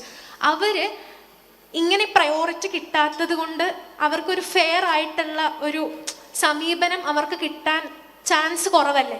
അപ്പോൾ ഈ യൂണിവേഴ്സിറ്റികളിൽ പഠിച്ചൊരു കുട്ടിയുണ്ട്, പക്ഷേ ഈ കുട്ടിയെക്കാട്ടിലും സ്കില്ല് ഒരു പക്ഷേ അല്ലെങ്കിൽ ഒരു സബ്ജക്റ്റിനെ അപ്രോച്ച് ചെയ്യാനുള്ള ഒരു സ്കില്ലും മറ്റു കുട്ടിക്ക്, പഠിക്കാത്തൊരു കുട്ടിക്ക് ഉണ്ടെങ്കിൽ ഇവർക്ക് എങ്ങനെയാണ് ഒരു ഫെയർ ആയിട്ടുള്ള സമീപനം കിട്ടാൻ വല്ല വഴിയുണ്ടോ? അതിപ്പോൾ ഉണ്ടോ എനിക്കറിയില്ല, സോറി ഫോർ ദാറ്റ്. അല്ലെങ്കിൽ അതെങ്ങനെ ഉണ്ടാക്കിയെടുക്കാം, അതാണ് എനിക്ക് ചോദിക്കാനുള്ളത്. കാരണം എല്ലാവർക്കും ഒരുപോലെ പഠിക്കാൻ പറ്റിക്കോളണമെന്നില്ലല്ലോ. Thank you for listening. Thank you. ഇതൊരു വലിയ ബുദ്ധിമുട്ടുള്ള കാര്യമാണ്. കാരണം നമ്മൾ പലപ്പോഴും, ഇപ്പം ഞാൻ ലോകം മുഴുവൻ സഞ്ചരിക്കുന്ന ആളാണ്. എപ്പോഴും ദുരന്ത സ്ഥലങ്ങളിലും യുദ്ധസ്ഥലങ്ങളിലും സഞ്ചരിക്കുന്ന ആളുകളാണ്. അപ്പോൾ പല സ്ഥലത്ത് നമ്മൾ ചെല്ലുമ്പോൾ, ഇപ്പോൾ അഫ്ഗാനിസ്ഥാനിൽ ഞാൻ ചെല്ലുമ്പോൾ അവിടെ യൂണിവേഴ്സിറ്റിയിൽ പഠിക്കാനുള്ള അവസരമില്ലാത്ത കുട്ടികളുണ്ട്. പക്ഷെ അവരുമായിട്ട് സംസാരിക്കുമ്പോൾ IT കാര്യത്തിൽ ഉദാഹരണം എടുത്തു കഴിഞ്ഞിട്ടുണ്ടെങ്കിൽ നെറ്റ്വർക്കിങ്ങിൻ്റെ കാര്യത്തിൽ വളരെ എക്സ്പെർട്ട് ആയിരിക്കും, പക്ഷെ ഒരു സർട്ടിഫിക്കേഷൻ ഉണ്ടാവില്ല. അതേസമയം തന്നെ നമ്മൾ നേരെ തിരിച്ച് ദുബായിൽ ചെല്ലുകയാണെങ്കിൽ അല്ലെങ്കിൽ ബ്രൂണൈയിൽ ചെല്ലുകയാണെങ്കിൽ അവിടെ കുട്ടികൾക്കെല്ലാം സർട്ടിഫിക്കേഷൻ ഉണ്ട്. അപ്പോൾ അന്താരാഷ്ട്ര രംഗത്തേക്ക് അവർക്ക് ജോലി കിട്ടാനായിട്ട് സാധിക്കില്ല. മാത്രമല്ല പലപ്പോഴും അവരുടെ ലോക്കൽ ജോലികൾ പോലും, ഇപ്പം നൈജീരിയയിൽ അവിടുത്തെ ലോക്കൽ സ്ഥാപനങ്ങളിൽ ജോലിക്ക് പോലും അന്താരാഷ്ട്രമായിട്ടുള്ള ആളുകൾ വരുന്നൊരു സാഹചര്യം ഉണ്ടാകും. അപ്പം ഈ ഒരു പ്രശ്നത്തെയാണ് വാസ്തവത്തിൽ ഇവിടെ നിങ്ങളുടെ MLA ഹാൻഡിൽ ചെയ്യാനായിട്ട് ശ്രമിക്കുന്നത്. എങ്ങനെയാണ് ഇപ്പോൾ പെരിന്തൽമണ്ണ എന്ന് പറയുന്ന ഒരു മെട്രോ നഗരമൊന്നുമല്ലല്ലോ. ഇങ്ങനെയുള്ള പ്രദേശത്തുള്ള ആളുകൾക്ക് പോലും അന്താരാഷ്ട്രമായുള്ള ഒരു എക്സ്പോഷർ ഉണ്ടാക്കുന്നത്. ഇതാണ് ആദ്യത്തെ കാര്യം. അതായത് എന്താണ് ലോകമെന്ന് ആദ്യമായിട്ട് മനസ്സിലാക്കാനുള്ള ഒരു അവസരം, അതായിട്ട് ഈ ഒരു സെഷൻ എടുക്കുക. അതിനുശേഷം അതുമായിട്ട് എങ്ങനെയാണ് കണക്ട് ചെയ്യുന്നത് എന്ന് നോക്കുക. അപ്പോൾ ഞാൻ പറഞ്ഞു, സർട്ടിഫിക്കേഷനെ പറ്റി പറഞ്ഞു, ലിങ്ക്ഡിനിലെ സർട്ടിഫിക്കേഷനെ പറ്റി പറഞ്ഞു, സിസ്കോയുടെ സർട്ടിഫിക്കേഷനെ പറ്റി പറഞ്ഞു, ഗൂഗിളിൻ്റെ സർട്ടിഫിക്കേഷനെ പറ്റി പറഞ്ഞു. ഈ സർട്ടിഫിക്കേഷൻ എടുക്കാനായിട്ട് നമ്മൾ അമേരിക്കയിൽ പോകേണ്ട കാര്യമില്ല, നാട്ടിൽ തന്നെ ഇരുന്ന് ചെയ്യാവുന്നതേ ഉള്ളൂ. മറ്റുള്ള ആളുകളുമായിട്ട് ബന്ധപ്പെടുന്നതിനെ പറ്റി പറഞ്ഞു, ലിങ്ക്ഡിൻ വഴി ബന്ധങ്ങൾ ഉണ്ടാക്കുന്നതിനെ പറ്റി പറഞ്ഞു. ഇതിന് നമുക്ക് ഏത് വീട്ടിലിരുന്നാലും ചെയ്യാവുന്നതേ ഉള്ളൂ. ഞാൻ ജനുവയിലിരിക്കുമ്പോൾ അല്ലെങ്കിൽ എൻ്റെ കൊളീഗ്സ് ജനുവയിലിരിക്കുമ്പോൾ സ്ഥിരമായിട്ട് കാണുന്ന കാഴ്ചയുണ്ട്. ലോകത്തെ ഏതെങ്കിലും ഒരു സ്ഥലത്ത് മാലിയിൽ നിന്നുള്ളൊരാൾ ഒരു ഇമെയിൽ അയക്കും. പലപ്പോഴും ഇംഗ്ലീഷൊന്നും പെർഫെക്റ്റ് ഒന്നും ആയിരിക്കില്ല, പക്ഷേ they will make an effort to reach out. അപ്പോൾ അങ്ങനെ ഒരു മെയിൽ വരുമ്പോൾ നമ്മൾ ശ്രദ്ധിക്കും അത്. അപ്പോൾ ഞങ്ങളത് തീർച്ചയായിട്ടും കാലിബ്രേറ്റ് ചെയ്യുന്നുണ്ട്. ഇവർ വരുന്ന സോഷ്യോ എക്കണോമിക് ബാക്ക്ഗ്രൗണ്ട് കാലിബ്രേറ്റ് ചെയ്തിട്ടാണ് നമ്മൾ അവരെ സപ്പോർട്ട് ചെയ്യാനായിട്ട് ശ്രമിക്കുന്നത്. ഇന്ന് പഴയതിലും വളരെ എളുപ്പമാണ്. ഇപ്പോൾ എൻ്റെ ചെറുപ്പകാലത്ത് അത് സാധ്യമായിരുന്നില്ല. ഒരു പോസ്റ്റ് കാർഡിൽ എഴുതി നമുക്ക് വേറൊരു ലോകത്തേക്ക് എത്തിക്കുക, അവരുടെ ഈ അഡ്രസ്സ് പോലും നമുക്കറിയില്ല. ഇന്നങ്ങനെയല്ല. അപ്പോൾ ലോകത്ത് ആരെ വേണമെങ്കിലും നമുക്ക് കോൺടാക്ട് ചെയ്യാം. നമുക്ക് വേണമെങ്കിൽ ബിൽഗേറ്റ്സിനെ കോൺടാക്ട് ചെയ്യാം. നിങ്ങൾ 6 ലെവൽ ഓഫ് സെപ്പറേഷൻ എന്ന തിയറി കേട്ടിട്ടുണ്ടോ? 6 ലെവൽ ഓഫ് സെപ്പറേഷൻ എന്ന് കേട്ടിട്ടുണ്ടോ? 6 ലെവൽ ഓഫ് സെപ്പറേഷൻ പറയുന്നത് വളരെ രസകരമായൊരു കാര്യമാണ്. ലോകത്ത് ഇന്നിപ്പോൾ 7 ബില്യണോളം ആളുകൾ ജീവിച്ചിരിക്കുന്നുണ്ട് എന്നാണ് പറയുന്നത്. ഈ 7 ബില്യൺ ആളുകൾ തമ്മിൽ പരസ്പരമായി ബന്ധപ്പെടാനായിട്ട് ഒരു 6 ആളുകളുടെ അകലമാണ്. ഇപ്പം ഞാനും അമേരിക്കൻ പ്രസിഡൻറ്റും, എനിക്കിപ്പോൾ അമേരിക്കൻ പ്രസിഡൻറ്റിനെ അറിയില്ല, പക്ഷെ ഞാൻ ആരെങ്കിലും അറിയുന്ന ഒരാൾ അമേരിക്കൻ പ്രസിഡന്റ് അറിഞ്ഞിരിക്കും. അങ്ങനെ ലോകത്തുള്ള ഏറ്റവും നമ്മൾ വിചാരിക്കുന്ന ഇപ്പോൾ മംഗോളിയയിലുള്ള ഒരു ആട് മേയ്ക്കുന്ന ഒരാളും അമേരിക്കൻ പ്രസിഡന്റും തമ്മിൽ പരമാവധി 6 ആളുകളുടെ ഗ്യാപ്പേ ഉള്ളൂ എന്നാണ്. ഇത് 1920കളിൽ വന്നൊരു തിയറിയാണ്, 6 ലെവൽ ഓഫ് സെപ്പറേഷൻ. അത് പലപ്പോഴും എംപിരിക്കലായിട്ട് വെരിഫൈ ചെയ്യപ്പെട്ടിട്ടുണ്ടായിരുന്നെങ്കിലും സിസ്റ്റമാറ്റിക്കായിട്ട് വെരിഫൈ ചെയ്യപ്പെട്ടിരുന്നില്ല. 2 വർഷം മുമ്പ് ഫേസ്ബുക്ക് അത് വെരിഫൈ ചെയ്തു.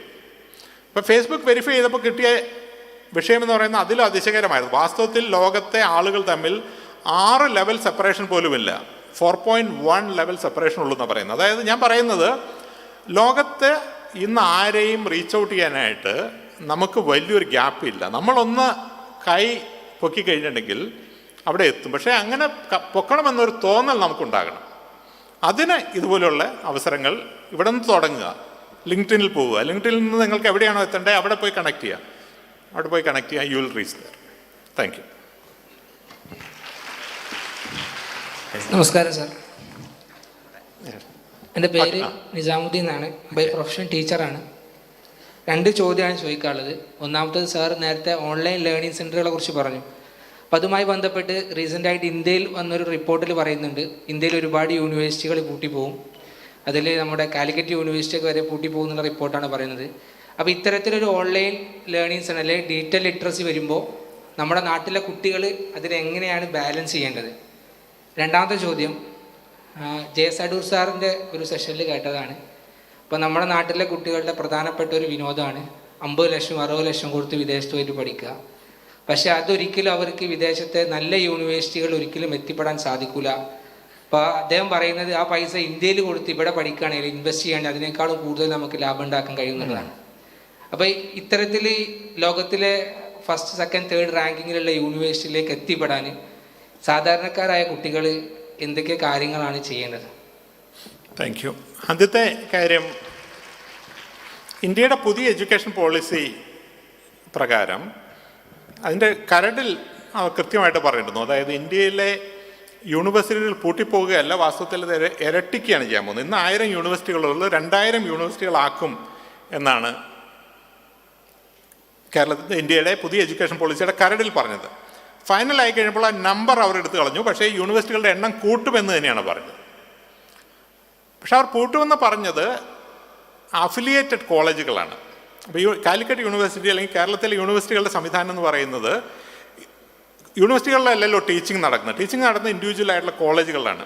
ഈ കോളേജുകൾ ഇല്ലാതാക്കുമെന്നും ഈ ഓരോ കോളേജുകൾക്കും വേണമെങ്കിൽ ഡിഗ്രി കൊടുക്കാനുള്ള അർഹത ഉൾപ്പെട്ട ഓട്ടോണമി കൊടുക്കുന്നതാണ്. ഇപ്പോൾ ഓട്ടോണമസ് കോളേജ് കേരളത്തിൽ 10-15 ഉണ്ട്. പക്ഷേ അവരുടെ ഡിഗ്രി കൊടുക്കുന്ന യൂണിവേഴ്സിറ്റിയാണ്.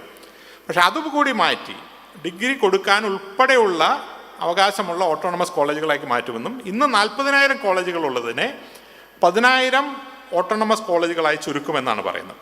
വാസ്തവത്തിൽ കേരളത്തിന് നല്ല കാര്യമാണ്. കേരളത്തിലെ ഓരോ കോളേജുകളും വേണമെങ്കിൽ ഒരു ഓട്ടോണമസ് കോളേജാക്കി മാറ്റാനും അതിന് സ്വന്തമായി സിലബസ് ഉണ്ടാക്കാനും ഓൺലൈനായും ഓഫ്ലൈനായും വിദേശത്തുനിന്നുള്ള ആളുകളെ പഠിപ്പിക്കാനുള്ള സാഹചര്യം ഉണ്ടായി കഴിഞ്ഞിട്ടുണ്ടെങ്കിൽ കേരളത്തിലെ വിദ്യാഭ്യാസം കൂടുതൽ നന്നാവുമെന്നാണ് ഞാൻ വിശ്വസിക്കുന്നത്. അപ്പോൾ യൂണിവേഴ്സിറ്റികൾ പൂട്ടിപ്പോകുക എന്നുള്ളതല്ല ഒരു സാധ്യത ഇന്ത്യയിലെ എഡ്യൂക്കേഷൻ പോളിസി. പക്ഷേ ഈ ഓൺലൈൻ വിദ്യാഭ്യാസത്തിൻ്റെ ഒരു വരവ് പേരില്ലാത്ത യൂണിവേഴ്സിറ്റികളിൽ കുട്ടികൾക്കുള്ള താല്പര്യം ഇല്ലാതാക്കും. ഞാൻ ആദ്യമേ പറഞ്ഞല്ലോ, ഇപ്പോൾ ഇന്ത്യയിലെ ലോകത്തെ 10,000 യൂണിവേഴ്സിറ്റികളിൽ ആദ്യത്തെ 1000 യൂണിവേഴ്സിറ്റികളിൽ പോലും കേരളത്തിൽ ഒരു യൂണിവേഴ്സിറ്റി ഇല്ല. അപ്പോൾ നമ്മളുടെ ഡിഗ്രിയായി നമ്മൾ എവിടെയെങ്കിലും പോയി കഴിയണമെങ്കിൽ അത് ആർക്കും അറിയില്ല. അപ്പോൾ ആളുകൾ അത് അറിയുന്ന ഒരു യൂണിവേഴ്സിറ്റിയെ നോക്കും. അപ്പോൾ അതുകൊണ്ടാണ് കോഴ്സേറ നോക്കും, അല്ലെങ്കിൽ എഡെക്സ് നോക്കും, ലിങ്ക്ഡിൻ നോക്കും. അതൊന്നും യൂണിവേഴ്സിറ്റികളല്ലെങ്കിൽ പോലും ആ ഒരു സാഹചര്യം നിലനിൽക്കുന്നുണ്ട്. പക്ഷെ അതിലെത്തിപ്പറ്റാൻ നമുക്കും ബുദ്ധിമുട്ടൊന്നുമില്ല. ഇത് കാരണം അത് സൗജന്യമാണ്, ഓൾമോസ്റ്റ് സൗജന്യമാണ്. രണ്ടാമത്, ഇന്ത്യയിലെ വിദ്യാർത്ഥികളുടെ വിദേശത്തേക്കുള്ളൊരു പോക്കുണ്ട്. ഞാൻ അതിനെ പൂർണ്ണമായി സപ്പോർട്ട് ചെയ്യുന്ന ഒരാളാണ്. എൻ്റെ അടുത്ത് ധാരാളം ആളുകൾ വരാറുണ്ട് വിദേശത്ത് പോകാനായിട്ട്, കാനഡയിലേക്ക് പ്രത്യേകിച്ചും. അവിടെയാണ് ഏറ്റവും ലോവസ്റ്റ് ആയിട്ടുള്ള എഡ്യൂക്കേഷൻ. UK, Germany, ഫിൻലാൻഡിലൊക്കെ. അപ്പം അതിന് ഞാൻ പറയുന്ന കാര്യം, നമ്മുടെ പെർസ്പെക്റ്റീവിലുണ്ടാകുന്നൊരു മാറ്റം, പെൺകുട്ടികളുടെ കാര്യത്തിൽ പ്രത്യേകിച്ചും, അവരുടെ ഒരു അവസരങ്ങളുടെ ആകാശം വളരെ വലുതാകും. ഇപ്പോൾ കേരളത്തിൽ എന്ന് പറയുകയാണെങ്കിൽ പെൺകുട്ടികൾ ഏത് സമയത്ത് വീട്ടിൽ നിന്ന് പോകണം, ഏത് വസ്ത്രം ധരിക്കണം, ഇതെല്ലാം ബുദ്ധിമുട്ടല്ലേ. പബ്ലിക് ട്രാൻസ്പോർട്ട് എല്ലാം ബുദ്ധിമുട്ടാണ്. പക്ഷേ ഇന്ത്യക്ക് പുറത്താണെങ്കിൽ അതൊരു ബുദ്ധിമുട്ടില്ല. അതുകൊണ്ട് തന്നെ ഇന്ത്യക്ക് പുറത്ത് പോകുന്ന മലയാളി പെൺകുട്ടികൾ വളരെ വളരെ ഹൈ ആയിട്ട് പെർഫോം ചെയ്യുന്ന ആളുകളാണ്. അപ്പോൾ അതുകൊണ്ട് ഒരു ടോപ്പ് യൂണിവേഴ്സിറ്റി അല്ലെങ്കിൽ പോലും വിദേശത്ത് പോകുന്നതിനെ പിന്തുണയ്ക്കുന്ന ഒരാളാണ് ഞാൻ ആളുകളോട് പറയാറുള്ള ഇത്ര മാത്രമേ ഉള്ളൂ. നമ്മൾക്ക് അത് 40-50 ലക്ഷം രൂപ ചിലവാക്കുകയാണെങ്കിൽ അതിനുള്ള സാമ്പത്തിക ശേഷി നമുക്കുണ്ടോ എന്നുള്ളത് നമ്മൾ ശ്രദ്ധിക്കണം. ഇപ്പോൾ നമ്മളുടെ അച്ഛൻ്റെ പെൻഷൻ അല്ലെങ്കിൽ അമ്മയുടെ പെൻഷൻ പ്ലാനും എടുത്ത് നമ്മൾ പോയി കഴിഞ്ഞിട്ടുണ്ടെങ്കിൽ അത് ചിലപ്പോൾ നഷ്ടമുണ്ടാകും. പക്ഷേ ഇവിടെ നമ്മൾക്കറിയാമല്ലോ, 5000 ആളുകളെ വിളിച്ച് കല്യാണം നടത്തുകയും ആ തരത്തിലുള്ള ചിലവ് ഒഴിവാക്കി അത് കുട്ടികളുടെ വിദ്യാഭ്യാസത്തിന് വേണ്ടി വിദേശത്ത് വിടുകയാണെങ്കിൽ അത് നല്ല തീരുമാനമാണ് എന്നുള്ള അഭിപ്രായമാണ് എനിക്കുള്ളത്. Thank you. Good afternoon, sir. Yes. Myself, Salman Faris from Cardi Healthcare Solution. I am working as medical coding faculty. The main disadvantage of technology is social isolation and loneliness. My question is, during first corona outbreak, many of my students placed as work from home option, but even though second outbreak, they opt work from home, more than that of work from home, work from office option. And many of my second question is, many of my students not ready to attend interviews from MNCs, especially they don't know how to answer spontaneous question like briefly explain about Kerala or like that question. Then how we will handle this kind of situation, especially Malayalis are not ready to, they have language barrier and my first question, social isolation and loneliness during the technology development. Okay, these are the two questions I want to clarify, sir. Thank you Fayas. Social ഐസൊലേഷൻ്റെ കാര്യം വളരെ സത്യമാണ്. അത് വാസ്തവത്തിൽ കൊറോണയ്ക്ക് ശേഷം ഒരു mental ഇൽനെസ്സിൻ്റെ ഒരു സുനാമി തന്നെ ഉണ്ടാകുമെന്നാണ് WHO-യും UK-യിലെ നാഷണൽ ഹെൽത്ത് സർവീസും എല്ലാം പറഞ്ഞത്. അത് സത്യമായിക്കൊണ്ടിരിക്കുകയാണ്. തീർച്ചയായിട്ടും ഒരു ബുദ്ധിമുട്ടാണ്, അത് നമ്മൾ കൈകാര്യം ചെയ്യേണ്ടതുമാണ്. അതേസമയം തന്നെ ലോകത്ത് തിരിച്ച് ഓഫീസിലേക്ക് ആളുകൾ പോകുന്ന ഒരു ലോകം ഇനി ഉണ്ടാകാൻ സാധ്യതയില്ല. ഞാൻ ഗ്രേറ്റ് റെസിഗ്നേഷൻ എന്നുള്ളതിനെ പറ്റി ഒന്ന് സൂചിപ്പിച്ചിരുന്നു. അമേരിക്കയിൽ ചരിത്രത്തിൽ ഉണ്ടായിട്ടില്ലാത്ത അത്തരം ആളുകളാണ് ജോലി രാജിവെക്കുന്നത്. അതിൻ്റെ കാരണം എന്താണെന്നുണ്ടെങ്കിൽ സാധാരണഗതിയിൽ പരമ്പരാഗതമായി ഒരു ഓഫീസിൽ പോയി 9 to 5 days a week ചെയ്യുന്ന ജോലി ചെയ്യാൻ ഇനി ആളുകൾക്ക് വാസ്തവത്തിൽ താല്പര്യമില്ല. അതിൻ്റെ അർത്ഥം വർക്ക് ഫ്രം ഹോം എന്നുള്ളതല്ല, വർക്ക് ഫ്രം എനിവെയർ. നമുക്ക് കോഫി ഷോപ്പിൽ പോയിരുന്നാണ് വർക്ക് ചെയ്യാൻ തോന്നുന്നെങ്കിൽ കോഫി ഷോപ്പിൽ പോയിരുന്ന് വർക്ക് ചെയ്യാം. നമുക്ക് ഒരു കോ വർക്കിംഗ് സ്പേസിൽ പോയിരുന്ന് ജോലി ചെയ്യാനാണെങ്കിൽ you can work from A co working space. What I think will happen is that the barrier between what is an educational location, what's an entertainment location, what's an employment location, this will shift. And the three will merge. ഇപ്പോൾ കേരളത്തിൽ 400 arts കോളേജുകളുണ്ട്, 170 engineering കോളേജുകളുണ്ട്, medical കോളേജുകളുണ്ട്. എല്ലാം കൂടി ഒരു 1200 let's A higher education institution ഉണ്ട് എന്ന് പറഞ്ഞിട്ടുണ്ടെങ്കിൽ ഈ 1200 higher education ഇൻസ്റ്റിറ്റ്യൂഷൻസിലും അവിടെ ലൈബ്രറി ഉണ്ട്, കോഫി ഷോപ്പുണ്ട്, മറ്റുള്ള സംവിധാനങ്ങളുണ്ട്. So I can imagine somebody is working in Microsoft or Facebook or Tata, instead of working from their home, they will actually go to the nearest engineering college and they work from there. And they will use the library, the internet, coffee shop, and they socialize with those people. അപ്പോൾ social ഐസൊലേഷനെ നമ്മുടെ കൊളീഗ്സുമായി മാത്രം ഇത് ചെയ്യേണ്ട കാര്യമില്ല. So yes, we should get out of the house. House is not a place design for work. പക്ഷേ that's not necessary that you go back to office. You just go to a collective working space എന്നുള്ളതേ ഉള്ളൂ. രണ്ടാമത്തെ ലാംഗ്വേജിൻ്റെ കാര്യമാണ്. തീർച്ചയായിട്ടും ശരിയാണ്, നമ്മൾ ഭാഷയിൽ വേണ്ടത്ര താല്പര്യം എടുക്കുന്നില്ല. ഞാനൊക്കെ പ്രീ ഡിഗ്രിക്ക് പഠിക്കുന്ന കാലത്ത് തന്നെ, അന്ന് ഡിഗ്രിക്ക് അഡ്മിഷന് ഇംഗ്ലീഷ് ഹിന്ദി കൗണ്ട് ചെയ്തിരുന്നില്ല. അപ്പോൾ ഇംഗ്ലീഷിൻ്റെ ടീച്ചർ ക്ലാസ്സിലേക്ക് വരുന്നു. അപ്പോൾ അവർ ചോദിക്കുന്നു, നിങ്ങൾക്ക് അറ്റൻഡൻസ് വേണ്ടവരെല്ലാം അറ്റൻഡൻസ് പറഞ്ഞിട്ട് പൊക്കോളാൻ പറയും. അപ്പോൾ ഞങ്ങളെല്ലാം അങ്ങനെ അറ്റൻഡൻസ് പറഞ്ഞിട്ട് പോയ ആളുകളാണ്. നമ്മളുടെ നമ്പർ പറയും, അവർ പറയും ശരി. ഇന്നാണ് അതിൻ്റെ ഒരു ബുദ്ധിമുട്ട് മനസ്സിലാക്കുന്നത്. ഞാൻ പലപ്പോഴും പല പ്രാവശ്യം എഴുതിയിട്ടുള്ള കാര്യമുണ്ട്. ഞാൻ 3ാം ക്ലാസ്സിൽ പഠിക്കുമ്പോൾ ഞങ്ങളുടെ സ്കൂളിൽ അറബി പഠിക്കാനുള്ളൊരു സൗകര്യം ഉണ്ടായിരുന്നു. ഒരു അറബിക് ടീച്ചറുണ്ടായിരുന്നു. പക്ഷേ വർഷത്തിൻ്റെ ആദ്യം ഞങ്ങളോട് ഹെഡ് മാസ്റ്റർ ഒന്ന് പറയും, മുസ്ലിം കുട്ടികളെല്ലാം അറബി പഠിക്കണം എന്ന് പറയും, മറ്റുള്ള കുട്ടികൾക്ക് ആ സമയത്ത് കളിക്കാം. അപ്പോൾ ആ അറബിക് ടീച്ചർ ക്ലാസ്സിലേക്ക് വരുന്നു, ഞങ്ങളെല്ലാം പുറത്ത് പോയി കളിക്കുന്നു. അന്ന് എൻ്റെ വീട്ടിൽ ആരെങ്കിലും ദീർഘദൃഷ്ടിയുള്ള ആരെങ്കിലും ഉണ്ടായിരുന്നെങ്കിൽ അവർ പറയുകയാണ്, മോനെ നീ കൂടി അറബി പഠിച്ചു കഴിഞ്ഞാണെങ്കിൽ ഇനിയുള്ള കാലത്ത് ഗുണമാകും എന്ന് പറഞ്ഞിരുന്നെങ്കിൽ എനിക്ക് വ്യക്തിപരമായി, ഞാൻ അതിന് ശേഷം മസ്കറ്റിൽ പോയി ഞാൻ അറബി പഠിക്കാനുള്ള ശ്രമം നടത്തിയിട്ടുണ്ട്. എനിക്കൊരു സുഡാനി ടീച്ചറൊക്കെ ഉണ്ടായിരുന്നു. എനിക്ക് തൊഴിലിൽ വലിയ മാറ്റം ഉണ്ടാകുമായിരുന്നു. എനിക്ക് മാത്രമല്ല, ലക്ഷക്കണക്കിന് മലയാളികൾക്ക് ആ മാറ്റം ഉണ്ടായിരുന്നു. നമുക്ക് എല്ലാ ആളുകൾ കമ്പിയായിട്ട് കുത്തുന്ന ഒരു കാഴ്ചയായിരിക്കും നമ്മൾ കാണുന്നത്. ഈ 20 ആളുകളുടെ തൊഴിലാണ് ഒരാൾ ഒരു കമ്പ്യൂട്ടറുമായിട്ട് ഇല്ലാതാക്കുന്നത്. വാസ്തവത്തിൽ നമ്മുടെ ചുറ്റുമുള്ള അനവധി തൊഴിലുകൾ, ഈ 30 ലക്ഷം ആളുകൾ ചെയ്യുന്ന തൊഴിലുകളെ സാങ്കേതികമായി ഉയർത്തി കഴിഞ്ഞിട്ടുണ്ടെങ്കിൽ നമ്മുടെ നാട്ടിൽ ഇന്ന് ഉള്ള ആളുകൾക്ക്, അഭ്യസ്തവിദ്യരായ മലയാളികൾക്ക് എടുക്കാൻ പറ്റുന്നതിലും കൂടുതൽ തൊഴിലുകൾ നമുക്കിവിടെ ഉണ്ടാക്കാൻ പറ്റും. പക്ഷേ ഈ കണക്ഷൻ നമ്മൾ ഇന്നും സാധിച്ചിട്ടില്ല.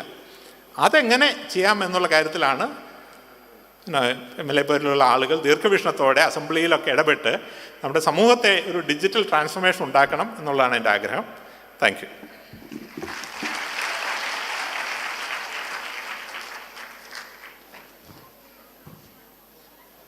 വളരെ നന്ദി പറയുകയാണ്. കാരണം പെരിന്തൽമണ്ണയിലേക്ക് പ്രിയപ്പെട്ട മുരളി സാറിന് നമുക്ക് ലഭിച്ചത് തീർച്ചയായിട്ടും ഒരു ട്രാൻസ്ഫോർമേഷനുള്ള ആദ്യത്തെ പടിയാണ് എന്ന് ഞാൻ മനസ്സിലാക്കുന്നു. നിങ്ങളെല്ലാവരും എൻജോയ് ചെയ്തില്ലേ? ഓക്കെ. വിശപ്പ് എങ്ങനെയുണ്ട്? നല്ലോണമുണ്ടോ? എന്നാൽ കുറച്ചുകൂടി നിങ്ങൾ കാത്തിക്കണം. കാരണം നമ്മൾ ഏറ്റവും പ്രധാനപ്പെട്ട ഒരു അതിഥി കൂടി നമുക്കുണ്ട്. നിങ്ങളെ ഫ്ലൈ ചെയ്യാൻ വേണ്ടി ഇന്ധനമായി നിൽക്കുന്ന, നമ്മുടെ ഈ പ്രോജക്റ്റിനെ മുഴുവനും ലീഡ് ചെയ്യാൻ പോകുന്ന നമ്മുടെ പ്രിയപ്പെട്ട അതിഥിയാണ് അനീഷ് അച്യുതൻ. മലയാളികൾക്ക്, പെരിന്തൽമണ്ണക്കാർക്ക് ലോകത്തിന് മുമ്പിൽ അഭിമാനിക്കാവുന്ന അനീഷിൻ്റെ ഒരു ചെറിയ ഇൻട്രാക്ഷൻ കൂടെ നിങ്ങൾക്ക് വേണ്ടിയുണ്ട്. അത്